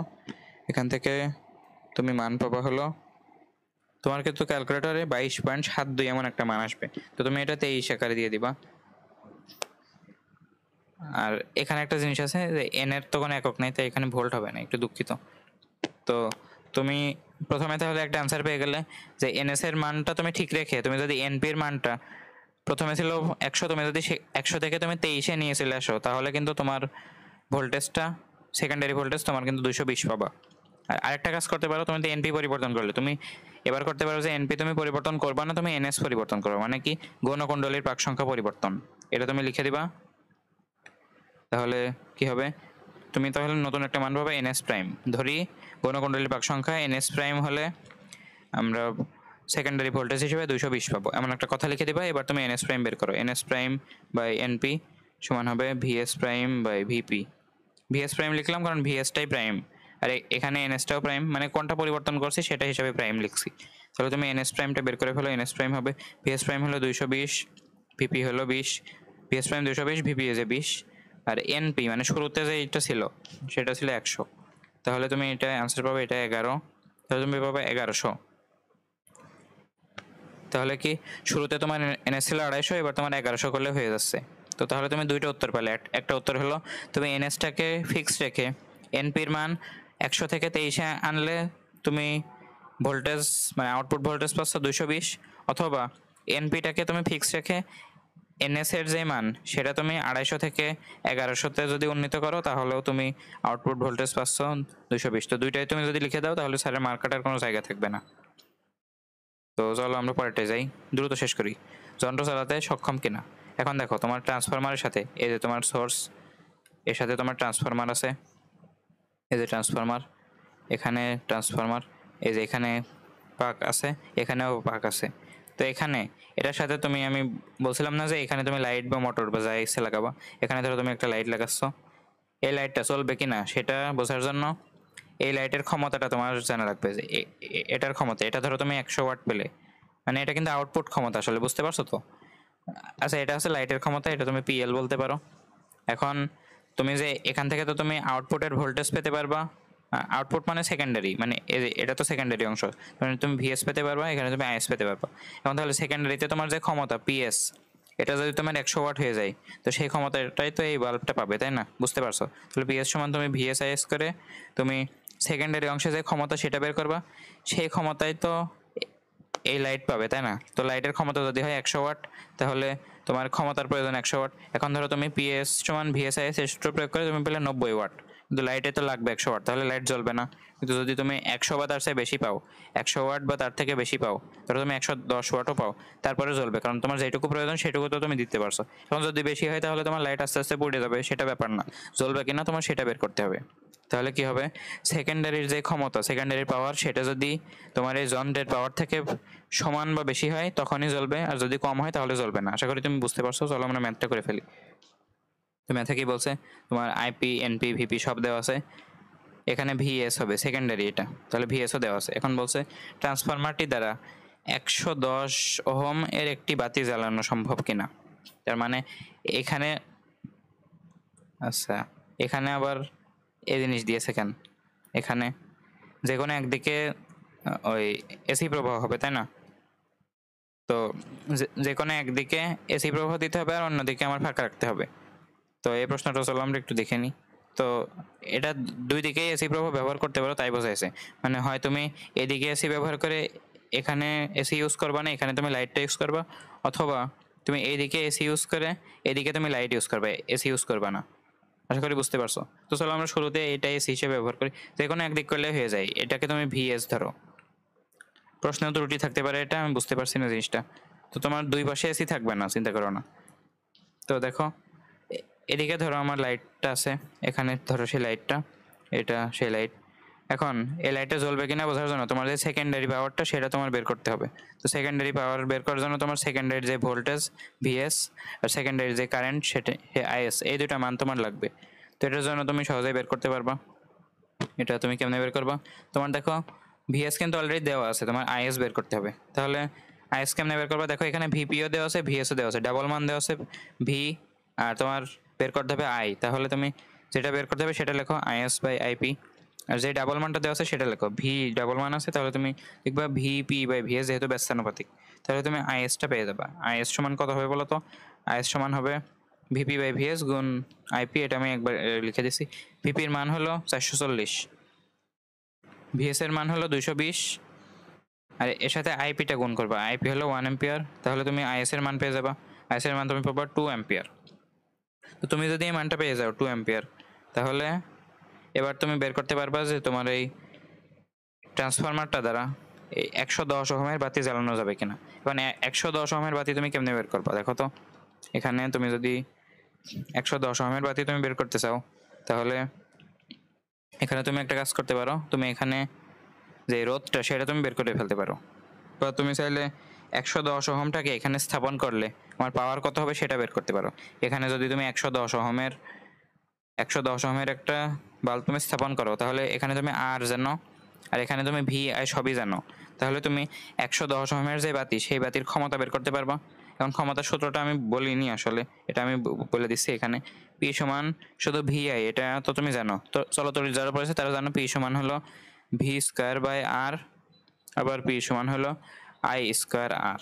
তাহলে এখানে তুমি দেখো, এখানে তুমি রোধ জানো, ভি আই সবই জানো, তো তুমি যে কোনো একটা সূত্র বসিয়ে এই বাতিটার ক্ষমতা বের করে ফেলো। তাহলে ক্ষমতা কত হবে, পি অফ লাইট, এটা কত হবে, এটা হবে R of light, R of light না আই স্কোয়ার আর, তাহলে আই স্কোয়ার হবে। এখন কোন আই বলো তো, এখানে তো সেই সেকেন্ডারি আইটাই হচ্ছে, তাহলে আই এস স্কোয়ার, আর এটা হবে আর এল, মানে লাইটের রোধ, তাই বুঝেছি, এল দেখে চিন্তিত হয়ে না। আইএস কত পেয়েছে বলো তো, 2 পেয়েছো, তাহলে 2 স্কোয়ার গুণ আর এল, আর এর মান হচ্ছে 110 ওহম। তাহলে তুমি পাওয়ারটা পেয়ে যাবা, মানে ওয়াট এককে পাবা। তাহলে 4 গুণ 110 মানে 440 ওয়াট তুমি পাবা এইভাবে। এবার তুমি কি করবা, তোমার সেকেন্ডারির যেই পাওয়ারটা, মানে ভি আর আই ইউজ করে যে পাওয়ারটা, আমরা তো রোধ ব্যবহার করে পাওয়ার নির্ণয় করলাম, মানে এই বাতির রোধ। এখন তুমি সেকেন্ডারি যে পাওয়ারটা সেটা তুমি ভি আর আই ইউজ করে করো। ভি আর আই তো আর এই বাল্বের উপর নির্ভরশীল না, এটা তো ট্রান্সফরমারের উপর নির্ভরশীল। তাহলে তাহলে তুমি ভি আর আই নর্মালি যেভাবে পাওয়ার বের করো ট্রান্সফরমারের সেকেন্ডারি, সেভাবে তুমি বের করো। তাহলে তুমি পাবা পি এস, পি এস সমান তুমি কি পাবা ভিএস আইএস, এটা এটা পাবা। তাহলে ভিএস এর মান তোমার কত বলো তো, ভিএস এর মান তুমি বের করছিলে তো, নাকি দেওয়া আছে? ভিএস এর মান হলো 220 ভোল্ট। আর আইএস এর মান কত, আইএস এর মান দেখো আইএস তুমি বের করলে সেটা হলো 2 অ্যাম্পিয়ার। তাহলে তোমার ওয়াটে অ্যান্সার পাবো সেটা দেখো 440 ওয়াট। তাহলে তুমি একটা জিনিস দেখো, তোমার সেকেন্ডারি অঞ্চলে তুমি যদি এই বাতিটা জ্বালাও তাহলে তোমার সেই বাতিরও যে ক্ষমতা সেটা হচ্ছে 440 ওয়াট, আর তোমার যেই নর্মালি ট্রান্সফরমার যে সেকেন্ডারি ক্ষমতা সেটাও তোমার হলো এই যে এত ওয়াট। তাহলে তুমি বুঝতে পারছো যে এই বাতিটা জ্বালানো যাবে। তো আশা করি বুঝতে পারছো। তো চলো আমরা পরেরটা যাই। এবার আমরা দ্রুত করবো। এই অঙ্কে একটু ঝামেলা করছিল, দুই পাশে এসি উৎস দিয়ে দিচ্ছিল। তো এবার আমরা একটু ভালো করে কাজ করবো, চলো। তো এবার আমরা কি করব, একটি ট্রান্সফরমারের মুখ্য কুণ্ডলীর পাক সংখ্যা এত। মুখ্য কুণ্ডলীর পাক সংখ্যা এত মানে এটা হচ্ছে প্রাইমারির পাক সংখ্যা মানে এনপি। মুখ্য গণকুণ্ডলীর ভোল্টেজ মানে প্রথমটা মুখ্য ভোল্টেজ মানে ভিপি, গণকুণ্ডলীর ভোল্টেজ হলো ভিএস, এটা 200। ট্রান্সফরমারটি ইনপুট কারেন্ট মানে ইনপুট মানে হচ্ছে মুখ্য অঞ্চলের কারেন্ট মানে আইপি। এখন বলছে উদ্দীপকের তড়িৎ যন্ত্রটি ট্রান্সফরমারের সাথে যুক্ত করা হলে তড়িৎ যন্ত্রটি ব্যবহার উপযোগী হবে কিনা, মানে যন্ত্র। তাহলে যন্ত্রের ক্ষমতা কিন্তু দেখো এবার তোমার অলরেডি দেওয়া রয়েছে, মানে এটা হচ্ছে সে যন্ত্র। তাহলে পি। এখন তুমি তাহলে কি করবা, এই যে ট্রান্সফরমারটা, এই ট্রান্সফরমার সেকেন্ডারি যেই ক্ষমতা সেটা তুমি ইউজ করবে। এটা যদি এটার সমান বা বড় হয় তাহলে ব্যবহার উপযোগী হবে। এখন তাহলে তুমি নির্ণয় করো, তোমার ইনপুট কারেন্ট দেওয়া রয়েছে আইপি। তোমার পিএস বের করার জন্য তোমার কি কি লাগবে বলো তো? পিএস বের করার জন্য তোমার লাগবে হলো ভিএস লাগবে, আইএস লাগবে। তো তোমার দেখো ভিএসটা দেওয়াই রয়েছে, তোমার আইএস বের করতে হবে। তাহলে তুমি আইএস বের করো, তাহলে আইএস বাই আইপি তুমি পাবা ভিপি বাই ভিএস। অতএব আইএসটাকে বের করে নাও। তাহলে ভিপি বাই ভিএস এর মান কত? ভিপি হলো 100, ভিএস হলো 200, আর আইপির মান হলো 2 অ্যাম্পিয়ার। তাহলে তুমি এখান থেকে অ্যাম্পিয়ার অ্যান্সার পাবা। তুমি অ্যান্সার পাবা হলো 1 অ্যাম্পিয়ার। তাহলে এবার বলছে যে এই যন্ত্রটা ব্যবহার করা উপযোগী হবে কিনা। তাহলে তুমি সেকেন্ডারি যে পাওয়ারটা সেটা তুমি বের করো। পিএস সমান হবে, পিএস সমান হবে ভিএস আইএস। বুঝতে পারছো? ভিএস এর মান কত দেওয়া আছে বলো তো? 200, আর আইএস এর মান হলো 1 ওয়াট। এটা তোমার হবে 200 ওয়াট। এখন একটা জিনিস দেখো, তোমার ট্রান্সফরমারের সেকেন্ডারি কয়েলের ক্ষমতা হলো 200 ওয়াট, কিন্তু তুমি এখানে যে যন্ত্রটা যুক্ত করেছো সেটা হলো 205 ওয়াট। তাহলে এর 205 প্রয়োজন, কিন্তু তুমি দেখছো 200 ওয়াট। তার মানে তুমি এখানে বলতে পারো যে পিএস লেস দেন পি। পিটাকে বলছে যে ওই যন্ত্রের ক্ষমতা। তার মানে এই ট্রান্সফরমারে যদি এই যন্ত্রটা যুক্ত করি তাহলে ব্যবহার উপযোগী হবে না, যেহেতু আমি প্রয়োজনীয় পরিমাণ ক্ষমতা দিতে পারিনি। তো চলো আমরা পরেরটায় যাই। এবার বলছে যে এই যে একটা জিনিস, এখানে ইনপুট ভোল্টেজ দেওয়া আছে, মানে এটা আছে আসলে ভিপি, এটা আইপি, এটা হচ্ছে এনপি দেওয়া আছে, এনএস দেওয়া আছে, এটা হচ্ছে আউটপুট মানে এটা সেকেন্ডারি অঞ্চল, এটা প্রাইমারি অঞ্চল। এখন বলা আছে উক্ত যন্ত্রের সাথে এত কিলোওয়াটের একটি তড়িৎ মোটর যুক্ত করা হলো। এখন 2.5 কিলোওয়াট মানে হলো 2500 ওয়াট। এটা তোমার বলা আছে পি এর মান, তড়িৎ মোটর। তাহলে তুমি পিএম দিতে পারো, মোটর বোঝাতে পিএম। এখন বলছে তড়িৎ মোটরটি কার্যকর হবে কিনা। তড়িৎ মোটর কার্যকর হওয়ার জন্য তোমার সেকেন্ডারি অঞ্চলের যেই ক্ষমতা সেটা বের করতে হবে। সেটার জন্য তোমার সেকেন্ডারির ভোল্টেজ লাগবে, সেকেন্ডারির কারেন্ট লাগবে। সেকেন্ডারি ভোল্টেজ খুব দ্রুত বের করো, আমি দ্রুত বের করছি। ভিএস বাই ভিপি সমান, যেহেতু এন ডাবল দেওয়া আছে তাই তুমি এনএস বাই এনপি করতে পারো। এখান থেকে তুমি ভিএস এর মান পেয়ে যাবে। আমি আর কিছু লিখছি না, আমি একবারে এনএস বাই এনপির মান বসিয়ে দেবো। এনএস হলো 6000, এনপি হলো 800, তার সাথে গুণ হবে ভিপি প্রাইমারির ভোল্টেজ, সেটা হলো 200। তাহলে তোমার মান আসবে 1500। এখন 1500 ভোল্টে পাবা। এবার তুমি আইএসটা বের করে হলো, ভিএস যেহেতু বের করলে, আইএস বাই আইপি সমান হবে হলো এনপি বাই এনএস। অতএব তুমি আইএস এর মানও পেয়ে যাবে এখান থেকে। আইএস এর মান তুমি পাবা হলো 800 ভাগ 6000 গুণ আইপিটা গুণ হবে, আইপি হলো 60। তাহলে তুমি 8 অ্যাম্পিয়ার পাবা। এখান থেকে তুমি পাওয়ারটা বের করে ফেলো, সেকেন্ডারি পাওয়ার। সেকেন্ডারি পাওয়ারটা হলো ভিএস আইএস। তাহলে ভিএস কত? 1500 গুণ 8 ওয়াটে তুমি অ্যান্সার পাবা। তো 1500 আর যদি তুমি গুণ করো 1500 গুণ 8, তাহলে তুমি পাবা 12000 ওয়াট। তো 12000 ওয়াট মানে হলো 12 কিলো ওয়াট। তো এখন একটা জিনিস দেখো, তোমার যে পিএসটা তুমি পেলে, পিএস এটা কিন্তু তোমার মোটরের ক্ষমতা থেকে অনেক ছোট। মানে তুমি 2.5 কিলোওয়াট আসলে, এটা হলো 1.2 কিলোওয়াট। তো তাহলে কি তুমি আসলেই মোটরটা কার্যকর করতে পারবা না। তো এটা হচ্ছে উত্তর। চলো আমরা পরেরটা যাই। দেখো আমরা কিন্তু শেষের দিকে চলে এসেছি। দেখো 2 হর্স পাওয়ারের একটি তড়িৎ মোটর। 2 হর্স পাওয়ার মানে এটা আসলে কাজ ক্ষমতা শক্তিতে বলা হচ্ছিল, এটা হচ্ছে 1 এইচপি সমান হচ্ছে 746 ওয়াট। এটা মনে রেখে দাও, তাহলে তোমার কাজ হয়ে যাবে। আচ্ছা, তো আগের যেই প্রশ্নটা সেখানে 12,000 ওয়াট মানে আসলে 1.2 কিলোওয়াট না, এটা হবে 12 কিলোওয়াট। তারপরে উত্তরটা সেম আছে, কারণ তুমি দেখো মোটরটা কার্যকর হবে ঠিকই, হ্যাঁ উত্তরটা একটু চেঞ্জ আসবে।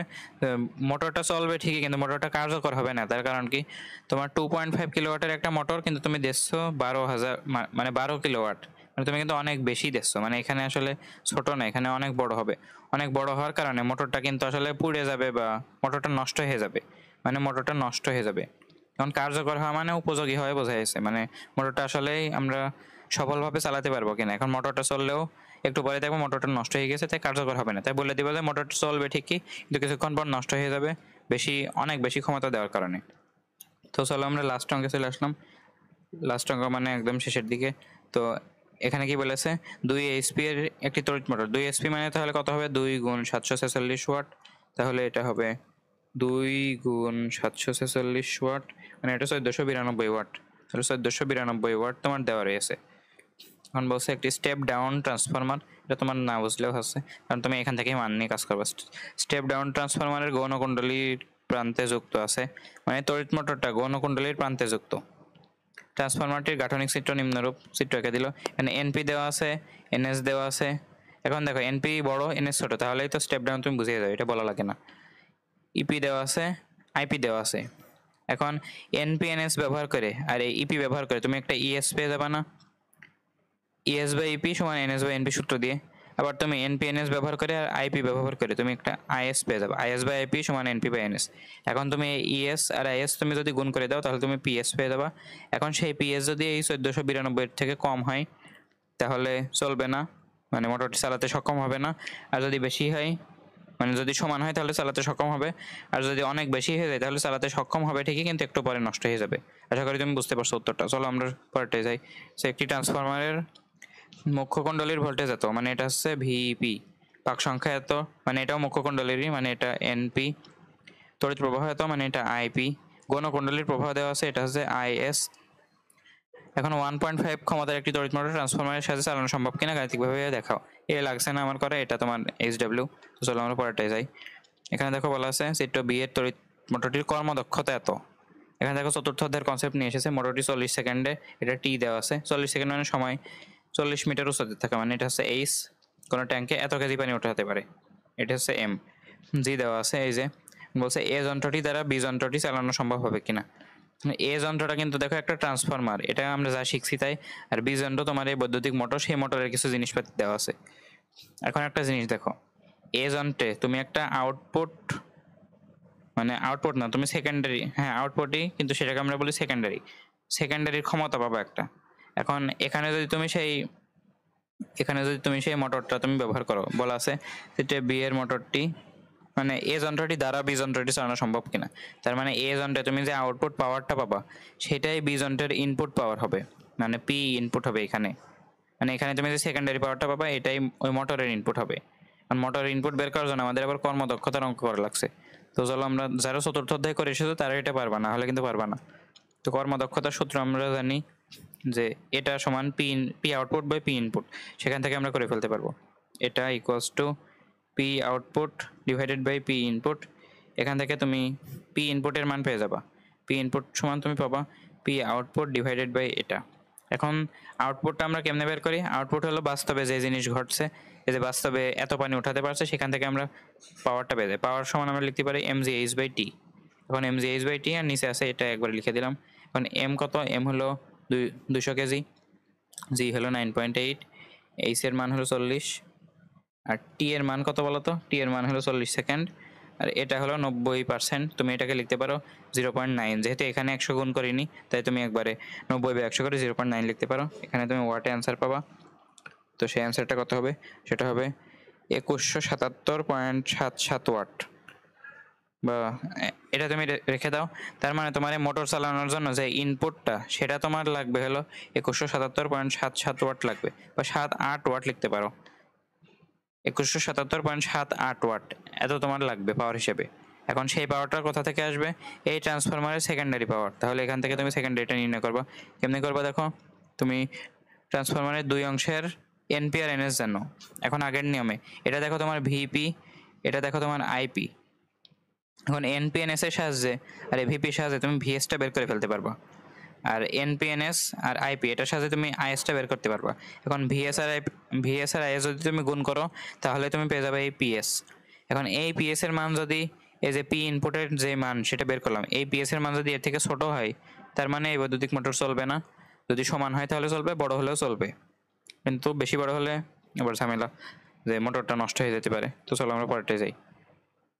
তো এবার কি বলেছে, একটি ট্রান্সফরমারের মুখ্য কুণ্ডলীর ভোল্টেজ এত, এটা ভিপি, এর তড়িৎ প্রবাহ এত, মুখ্য কুণ্ডলীরটাই বলেছে, তার মানে এটা আইপি। গৌণ কুণ্ডলীর পাক সংখ্যা বলেছে, এটা এনএস, প্রবাহ বলে দিয়েছে, এটা হচ্ছে আইএস।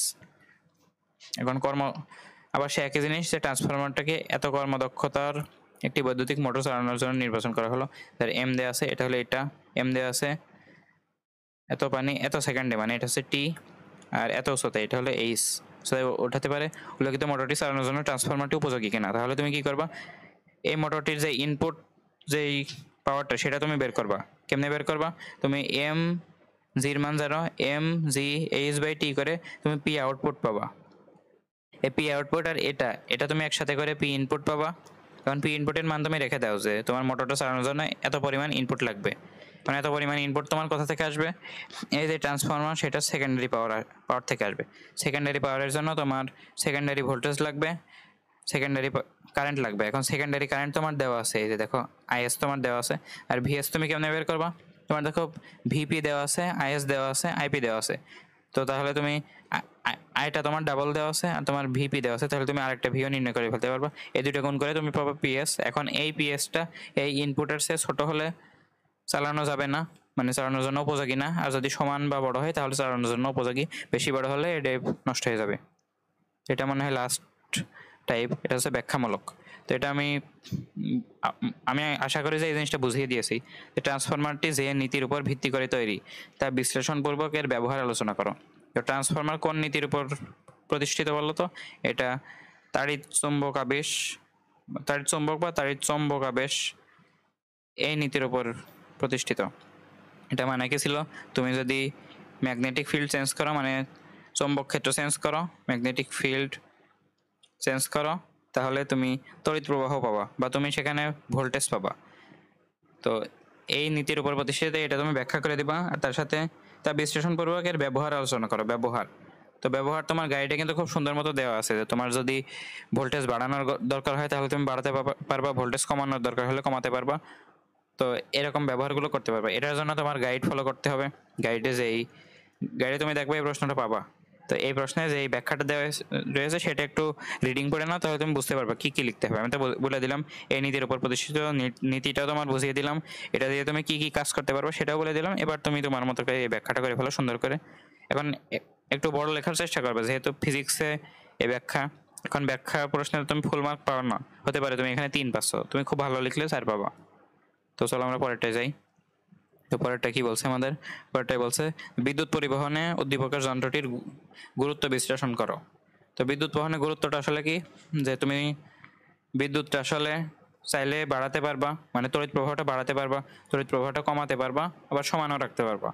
তো এটার গুরুত্ব ব্যাখ্যা করতে বলেছে, মানে তোমার যদি বেশি তড়িৎ প্রবাহ লাগে তুমি ট্রান্সফরমারে বাড়িয়ে নিবা, কম লাগলে কমিয়ে নিবা, সমান লাগলে সমান রেখে দিবা।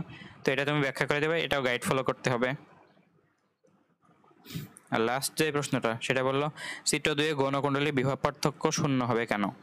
তুমি যদি চিত্র 2 খুব সুন্দর মতো খেয়াল করো, চিত্র 1 কিন্তু কোনো ঝামেলা নেই, ইনপুটে এসি কারেন্ট আছে, আউটপুটে এসি কারেন্ট। কিন্তু দেখো গৌণকুণ্ডলীতে, মানে চিত্র 2 ইনপুটে দেওয়া আছে ডিসি। এখন তোমাকে তো বলছিলাম যে ডিসি দিয়ে ট্রান্সফরমার তৈরি করা যায় না। তো ডিসি যদি তুমি দাও তাহলে তুমি আউটপুটে 0 ভোল্টেজ পাবো, মানে এখানে ভিএস এর মান তুমি 0 পাবো। কেন পাবো আমি একটু বলে দিই, খুব দ্রুত বলে দেবো। এটা হচ্ছে এখানে তোমার এসি কারেন্ট, এসি দিয়ে দেখাচ্ছি, তারপরে এটা চেঞ্জ করে তোমার দিয়ে দিচ্ছি, মানে ডিসি দিয়ে দিচ্ছি। এখন এখানে আমি সেই ট্রান্সফরমার দিলাম, এখানে সেই জিনিস, এটা এমন, এটা এমন, এটা প্রাইমারি অংশ, এটা সেকেন্ডারি অংশ। তো প্রাইমারি অংশে তুমি ভিপি পাও, এখানে ভোল্টেজ এই এসি উৎসের ভোল্টেজ, সেখান থেকে তুমি একটা ভিএস সুন্দর মতো পাও, ঠিক আছে। কেন পাও বলো তো, তোমার এটা কোন নীতির উপর প্রতিষ্ঠিত, তাড়িৎ চৌম্বক আবেশ। তো এখানে তুমি যখন ভিপি আর আইপি এই মান তো তোমার চেঞ্জ আছে, যেহেতু এটা এসি কারেন্ট মান চেঞ্জ হওয়ার কারণে তোমার যে ম্যাগনেটিক ফিল্ডটা সেটা সবসময় চেঞ্জ হচ্ছে। আর ম্যাগনেটিক ফিল্ড চেঞ্জের কারণে এই যে এইখানে তুমি ভিএস পাচ্ছ আর আইএস পাচ্ছ, তাই না? তার মানে ম্যাগনেটিক ফিল্ডটা তোমার যদি চেঞ্জ না হতো তাহলে কিন্তু তুমি ভিএস আর আইএস পেতে না। এখন দেখো, তুমি যদি একই কাজ যদি ডিসি দিয়ে করার চেষ্টা করো, ডিসি মানে হলো তুমি যেই চলতরিতে যেই কারেন্টগুলো ইউজ করেছো সেটা, এটা যদি আমি এইভাবে আমি যদি ইউজ করি তাহলে তোমার কি হয় দেখো তো। এটা যদি আমি এইভাবে ইউজ করি তাহলে জিনিসটা এরকম হবে, এটা এমন। তো দেখো এখানে তোমার তুমি যে তড়িৎ প্রবাহটা পাওয়ার যে ভোল্টেজটা পাও সেটা কিন্তু চেঞ্জ হয় না। তড়িৎ প্রবাহের ভোল্টেজ যদি চেঞ্জ না হয় তাহলে তোমার যেই ম্যাগনেটিক ফিল্ডটা সেই ফিল্ডটা কি চেঞ্জ হবে? তার মানে তোমার ম্যাগনেটিক ফিল্ডটা চেঞ্জ হবে না। কারণ ম্যাগনেটিক ফিল্ড চেঞ্জ হলেই তো আমরা শুধুমাত্র ভোল্টেজ আর আই পাই, যে তাড়িৎ চৌম্বক আবেশ থেকে আমরা সেটাই জানি। তাড়িৎ চৌম্বক আবেশটা কি, যদি আমরা ম্যাগনেটিক ফিল্ড চেঞ্জ করি তাহলে আমরা তড়িৎ প্রবাহ পাবো আর ভোল্টেজ পাবো। কিন্তু এখানে দেখো, যখন তুমি ডিসি ইউজ করছো তখন তো তোমার ভোল্টেজ আর কারেন্ট সবসময় সেম থাকছে, তার মানে তোমার ম্যাগনেটিক ফিল্ডটা সেমই থাকবে, তোমার চেঞ্জ হবে না। চেঞ্জ না হলে তুমি এখানে কোনো ভোল্টেজ বা কোনো তড়িৎ প্রবাহ পাবা না, মানে এখানে তোমার ভোল্টেজ আসবে 0 ভোল্ট। আশা করি এটা তুমি একটু ব্যাখ্যা করে দিবা। এটা কিন্তু এবার ম্যাথমেটিক্যাল কিছু না, এটা তোমার গাইড ফলো করতে হবে, গাইড বা বই ফলো করতে পারো। বলে দিবা যে ডিসি কারেন্টের ক্ষেত্রে তড়িৎ প্রবাহ বা ভোল্টেজ এটা পর্যায়ভিত্তিকভাবে চেঞ্জ হয় না, কিন্তু এসিতে চেঞ্জ হয়। এসিতে যেহেতু চেঞ্জ হয় তাই ম্যাগনেটিক ফিল্ডটাও চেঞ্জ হয়, মানে চৌম্বক ক্ষেত্র। সেই কারণে তুমি আউটপুট সেকশনে মানে সেকেন্ডারি কয়েলে তুমি ভোল্টেজ পাও আর তড়িৎ প্রবাহ পাও, মানে একটা মান পাও। আর তুমি যখন ডিসি ইউজ করছো তখন তোমার ভোল্টেজের কারেন্ট চেঞ্জ হচ্ছে না, সেই কারণে তোমার ম্যাগনেটিক ফিল্ডটাও চেঞ্জ হচ্ছে না, মানে চৌম্বক ক্ষেত্র পরিবর্তন হচ্ছে না। সেটা না হওয়ার কারণে সেকেন্ডারি সেকশনে মানে সেকেন্ডারি কয়েলে তোমার যেই ভোল্টেজ সেটা তুমি কিন্তু পাচ্ছ না, যেহেতু কোনো চেঞ্জ আসছে না এই ম্যাগনেটিক ফিল্ডে, তাই তুমি 0 পাচ্ছ। আশা করি তুমি বুঝতে পারছো। এখানে সমাপ্ত। একটু বেশি দেরি করে ফেললাম হয়তো, কিন্তু তোমার ম্যাথমেটিক্যাল থিওরিটিক্যাল মানে সবকিছু এই ট্রান্সফরমার রিলেটেড সবকিছু তুমি পারবে। এখন তুমি শুধু থিওরিটার জন্য গাইডটা ফলো করো, আর ম্যাথমেটিক্যাল এখান থেকে যা যা করেছো সেটাই তোমার আসবে। আমি তোমাকে 101% গ্যারান্টি দিচ্ছি এই ভিডিওটার জন্য, মানে এখানে মানে অন্য কোনো টাইপ হতেই পারে না। তো এই ভিডিওটা এই পর্যন্ত, আর বেশিক্ষণ দেরি না করি। আল্লাহ হাফেজ।